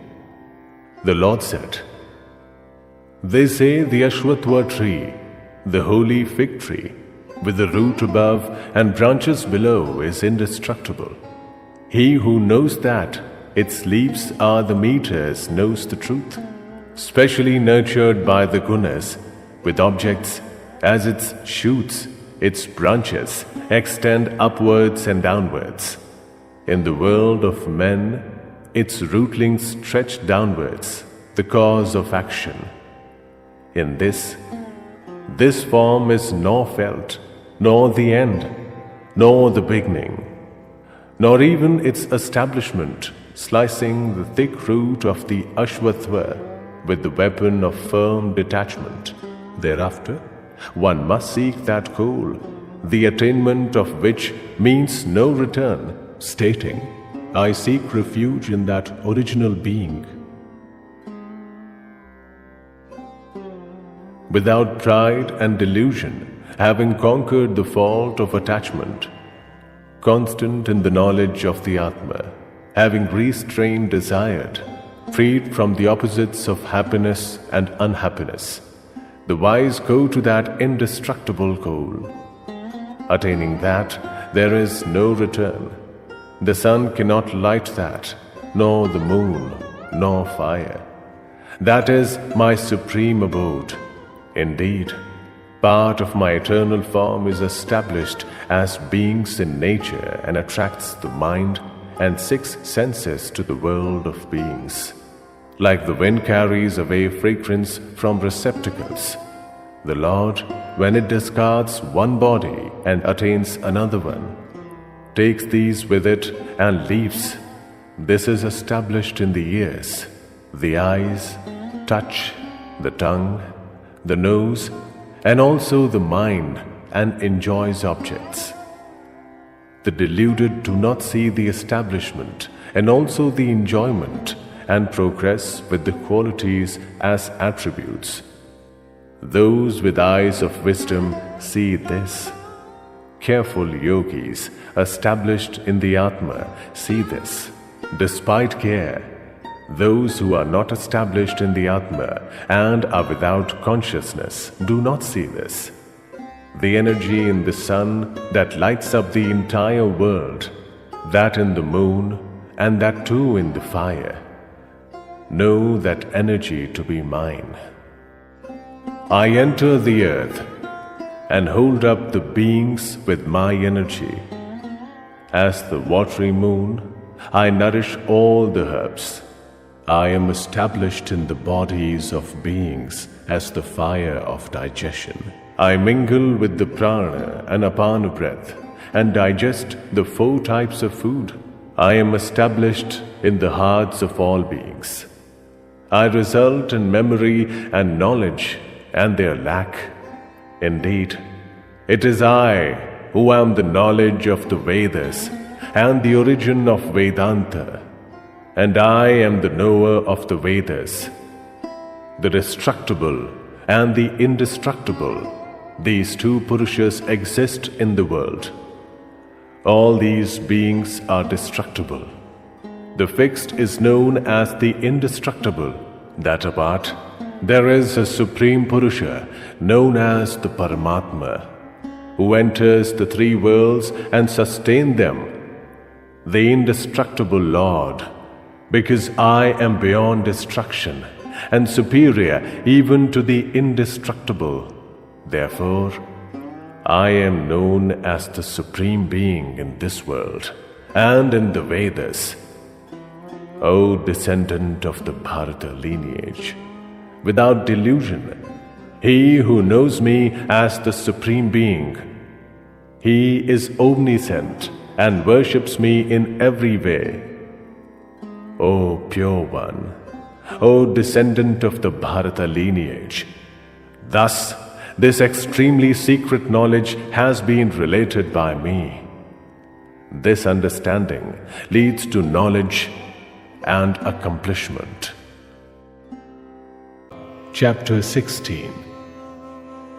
The Lord said, O descendant of the Bharata lineage, absence of fear, pureness of heart, steadiness in Jnana Yoga, donation and control, yajnas, self-study, practice of austerities and simplicity, absence of injury to others, truthfulness, lack of anger, renunciation, tranquility, lack of criticism of others, compassion towards beings, lack of avarice, gentleness, sense of shame, steadfastness, energy, forgiveness, perseverance, cleanliness, absence of hatred, absence of ego.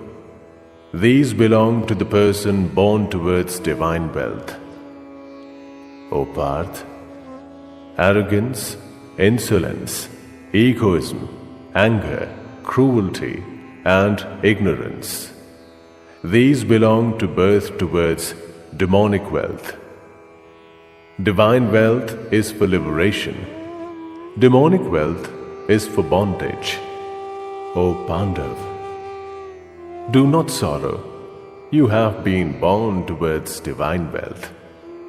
O Parth, in this world, two types of beings are created: divine and demonic.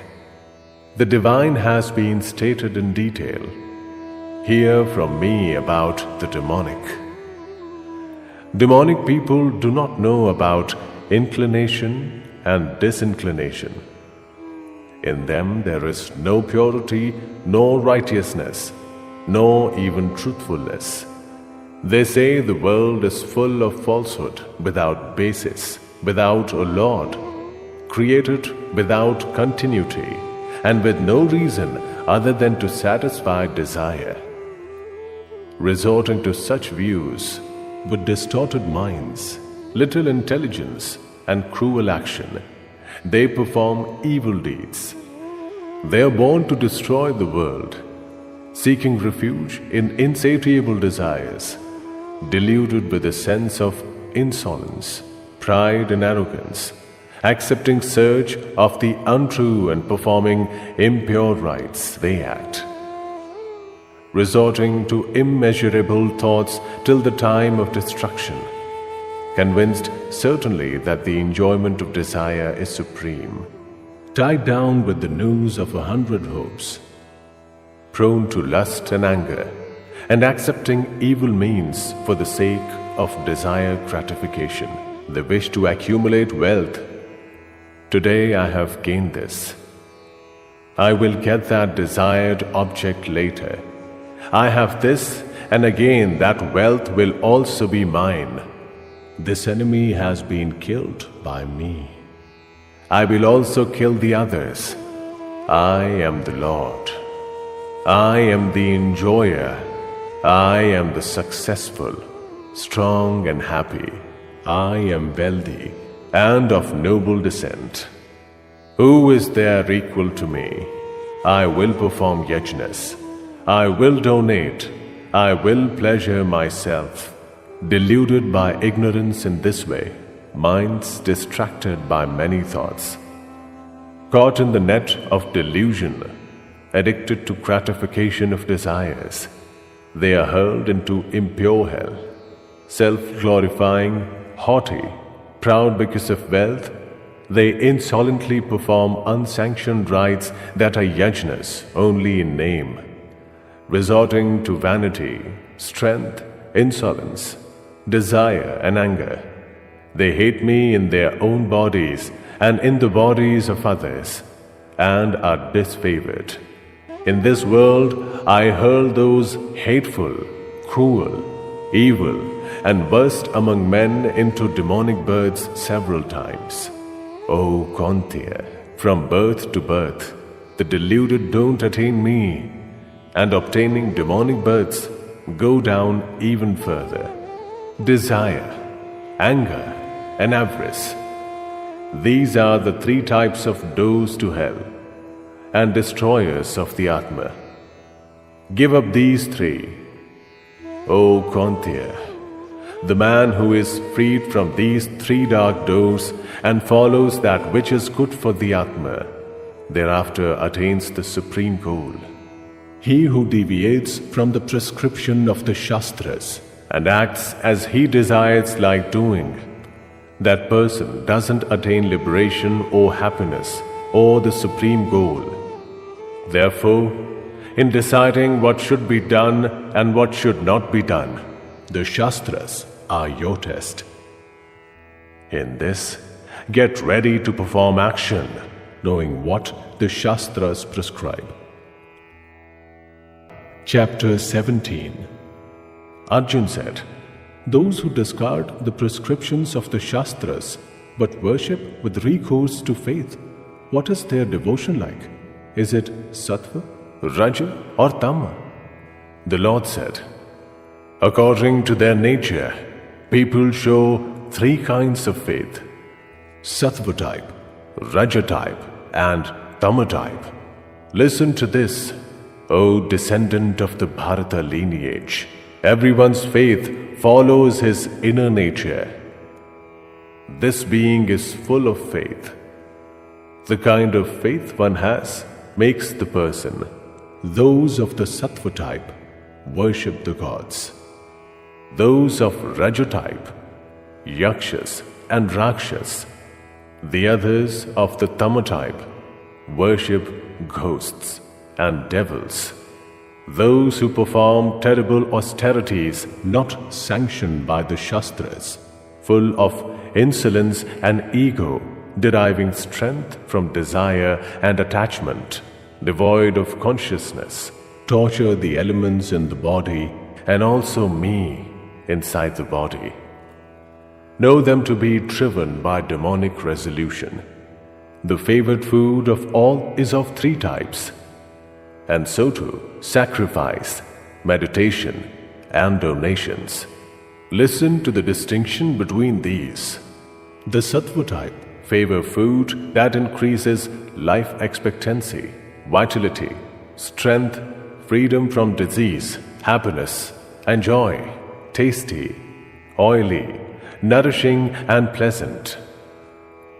The raja type favor food that is extremely spicy, acidic, salty, hot, pungent, dry, and burning, increasing unhappiness, sorrow, and disease. The tama type favor food cooked a long time ago, no longer succulent, and with a bad smell, stale, and tasted by others, impure. The sacrifices performed according to prescribed rites, pacifying the mind, without attachment to fruits, and only because such sacrifices ought to be performed, are of the sattva type, O best of the Bharata lineage. But no, sacrifices performed in search of fruits, or indeed because of insolence, to be of the raja type. Sacrifices without following prescribed rites, without donating food, without mantras, without donations, and without faith are said to be of the tama type. Worship of gods, brahmanas, teachers and the wise, purity, simplicity, brahmacharya, and non-violence. These are known as physical austerities. Not uttering words that leads to anxiety, speaking the truth, and that which is pleasant and leads to welfare, and self-study, these are known as verbal austerities. Tranquility of mind, lack of cruelty, reserve in speech, control of one's self, purity in attitude. All these are known as mental austerities. These three types of austerities performed single-mindedly by men, without attachment to fruits, and with supreme faith, are said to be of the sattva type. Austerities performed with the objective of obtaining praise, respect, or worship, and based on insolence are said to be of the raja type, and in this are temporary and uncertain. Austerities performed on the basis of delusion, resulting in the oppression of oneself or undertaken to destroy others, are said to be of the tama type. Alms donated for the sake of donation to those who have not benefited the donor and based on place, time, and subject are said to be of the sattva type. But donations for the sake of return favors or for the fruits or given unwillingly are said to be of the raja type. Donations in the wrong place, at the wrong time, and to the wrong subject, given without respect and disdainfully, are said to be of the tama type. Om Tat Sat. In these three ways, the Brahman has been described in the sacred texts. From this, in the past, Brahmanas and the Vedas and Yajnas have been created. Therefore, according to prescribed rites, sacrifices, donations, and austerities by those who are learned in the Brahman are always undertaken after uttering Om. Those who desire liberation give up desire for fruits and undertake sacrifices, donations, and austerities after uttering Tat. O Parth, Sat is used to signify existence and superiority, and the word Sat is also used for auspicious acts. Steadfastness in sacrifices, donations, and austerities is known as Sat. An action performed towards those ends is also indeed known as Sat.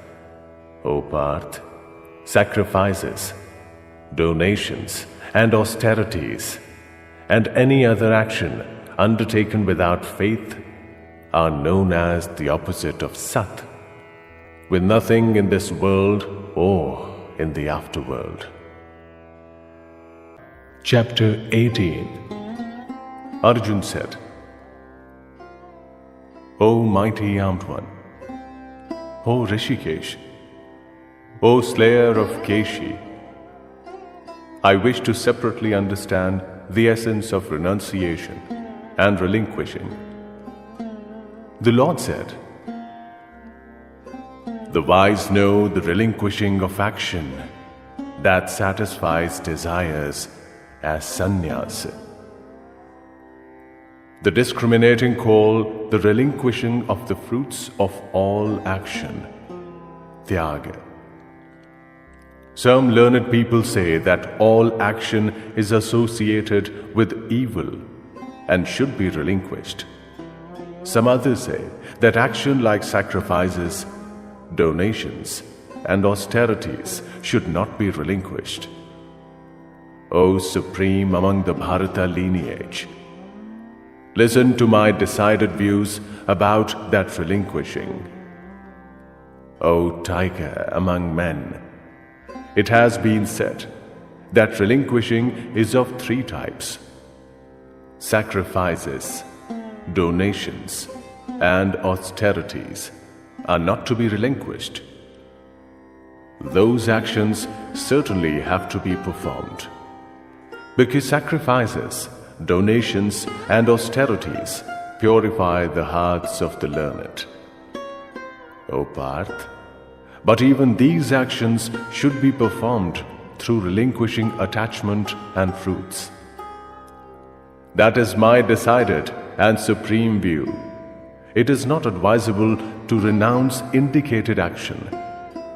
Discarding this through delusion is known as tamatype. He who relinquishes action because action leads to discomfort and requires physical exertion performs rajatype relinquishing. He doesn't receive the fruits from relinquishing. O Arjun, sattva-type relinquishing is known as that where attachment and fruits are relinquished, an action is performed only because it is indicated action. Immersed in the sattva quality, steady in learning and without doubt, the relinquisher doesn't hate disagreeable action and become addicted to agreeable action. He who possesses a body cannot give up action in its entirety, because he relinquishes fruits of action. He is known as a true relinquisher. Those who don't relinquish face three types of fruits of their action in the afterworld: bad, good, and mixed. But sannyasis don't. O mighty armed one, in the sacred texts, 5 reasons are described in support of performing all action. Hear these from me. The abode and also the agent, different types of instruments, and different and various types of endeavor. And the fifth is the divine. Whatever action, appropriate or inappropriate, a man begins through the body, the mind, and speech, is caused by these five. Although this is the state of affairs, he who thinks of the Absolute Atma as the agent, his intelligence is unrefined, and that ignorant person doesn't see. He who has no sense of ego and whose intelligence is unattached, even if he slays all these people, doesn't really kill and is not tied down. Knowledge, that which can be known, and the knower are the three impetuses behind action. The action, the instrument, and the agent form the base for action. According to qualities, three types of differences in knowledge and action and the agent are described in Sankhya. Listen properly to that too. That which is in all beings, in differentiated form, sees the undifferentiated and indestructible substance. Know that to be sattva type knowledge.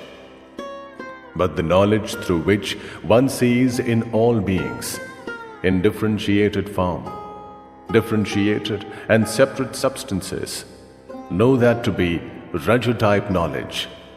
But that which is attached to a single action is illogical, trivial, and without true knowledge. That is known as tama type. Action where fruits have been relinquished without attachment, without love or hate, performed only because it is indicated, is known as sattva type. Again, action undertaken with great difficulty by those with desire for fruits or with a sense of ego is known as raja type. Action begun under delusion, without consideration of consequences, destruction, injury, and one's own capabilities is known as tama type. An agent who is without attachment, without sense of ego, patient and enthusiastic, equal in attitude towards success and failure, is known as sattva type. An agent who is attached, desirous of fruits of action, avaricious, injurious, impure, and swayed by joy and sorrow, is known as raja type. An agent who is not steady, vulgar, insolent, fraudulent, disrespectful, lazy, despondent, and procrastinating is known as tama type. O Dhananjay, according to quality of intellect and perseverance, there are three types of differences. Listen to what is being said, separately and comprehensively. O Parth, the intellect that knows inclination and disinclination, right action and wrong, fear and freedom from fear, bondage and liberation, is sattva type. O Parth, the intellect through which one does not correctly understand dharma and adharma and right action and wrong, is raja type. O Parth, the intellect through which one thinks evil action is righteous and in every way thinks the opposite, shrouded in ignorance, that is tama type. O Parth, the perseverance through which one uses unwavering yoga to focus the functions of the mind, the breath of life and the senses, that perseverance is sattva type. O Parth, O Arjun, the perseverance through which dharma, artha, and kama are sought and according to the area fruits desired is known as raja type. O Parth, the perseverance through which the misguided person doesn't discard dreaming, fear, sorrow, despondency, and ego is known as Tamotype. O bull among the Bharata lineage, now hear from me about the three types of happiness, where happiness comes from gradual practice, and there is an end to unhappiness, that which is initially like poison, but at the end like ambrosia, based on the tranquility of one's intellect focused on the Atma. That is known as Sattva type. That which comes from association with objects and the senses, and is initially like ambrosia, but at the end like poison. That happiness is said to be Raja type. The happiness that at the beginning and at the end binds and dilutes the Atma, and that which is created from sleep, sloth, and inadvertence is known as Tamotype. On earth, in heaven, and even among the gods, there doesn't exist anything that is free from these three qualities generated from nature. O scorcher of foes, the actions of Brahmins, Kshatriyas, Vaishyas, and also Shudras are separately segregated in accordance with qualities that result from their natures. Control over the mind, control over the senses, meditation, purity, forgiveness, simplicity, knowledge, self-realization, and indeed faith are natural actions for Brahmins. Valor, bravery, perseverance, dexterity, willingness to fight, generosity, and capacity to rule are natural actions for Kshatriyas. Agriculture, preservation of cattle, and trade are natural actions for Vaishyas. Servitude is natural action for Shudras. A man who faithfully follows his indicated course of action attains liberation. Listen to how liberation is obtained by following one's indicated course of action. Through his own action, man obtains liberation by worshipping him who is the origin of beings and their endeavor, and him who pervades all this. Even when performed imperfectly, Swadharma is superior to someone else's dharma, performed well. Sin does not result if one's natural action is undertaken.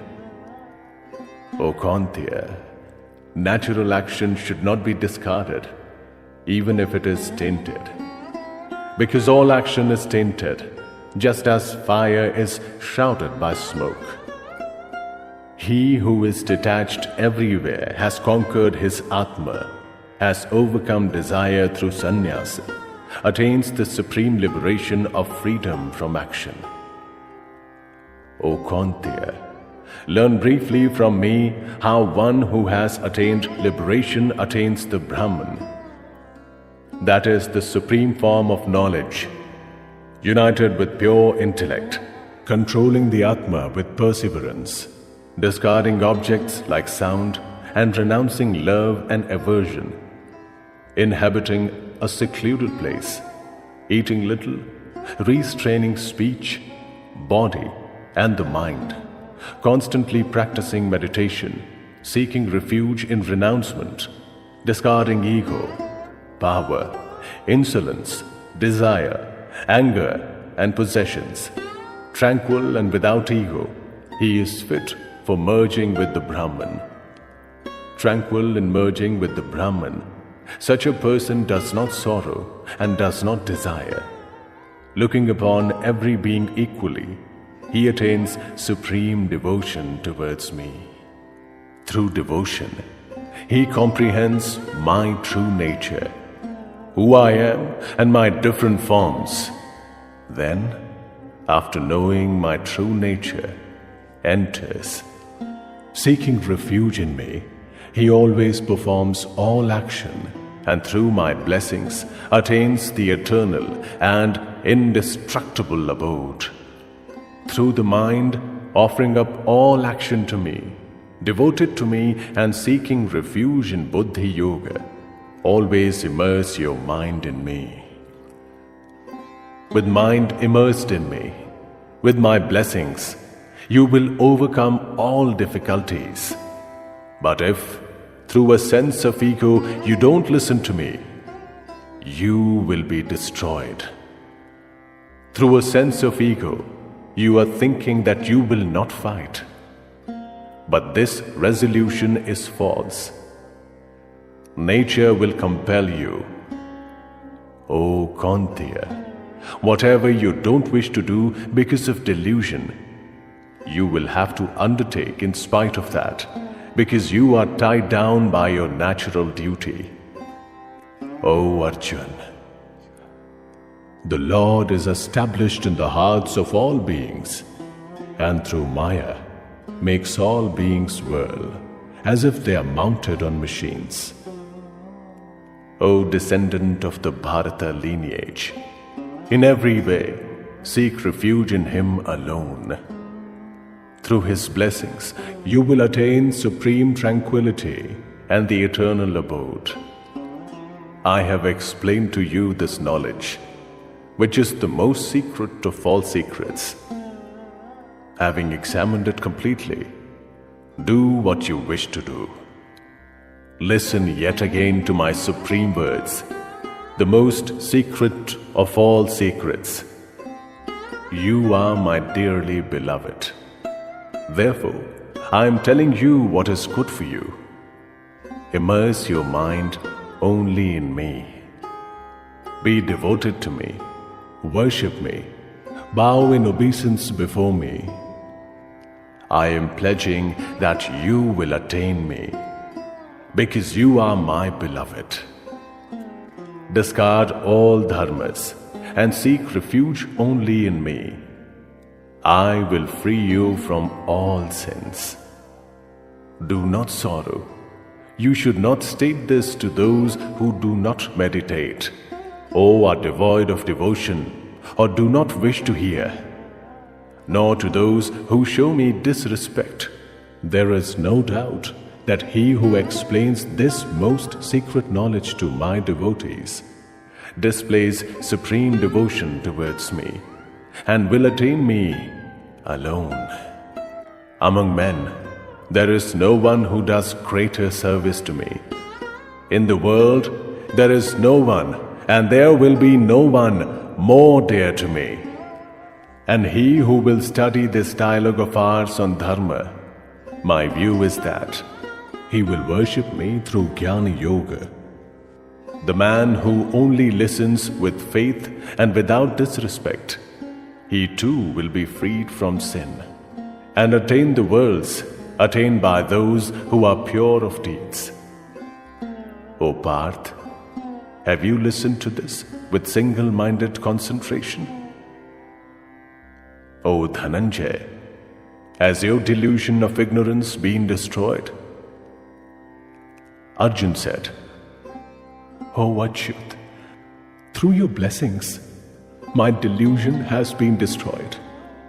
I have obtained knowledge about what should be done and what shouldn't be done. I am steady. I no longer suffer from doubt. I will do what you instruct.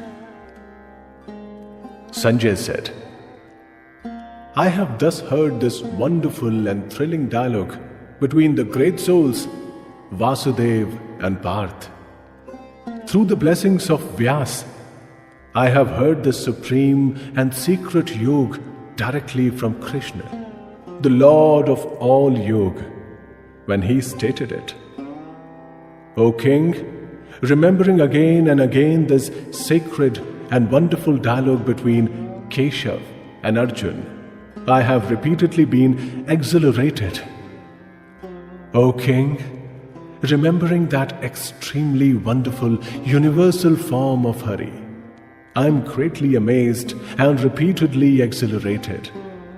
Wherever there is Krishna, the Lord of Yoga, and Arjun, the wielder of the bow, exist prosperity, victory, increase in wealth, and sound policy. That is my conviction.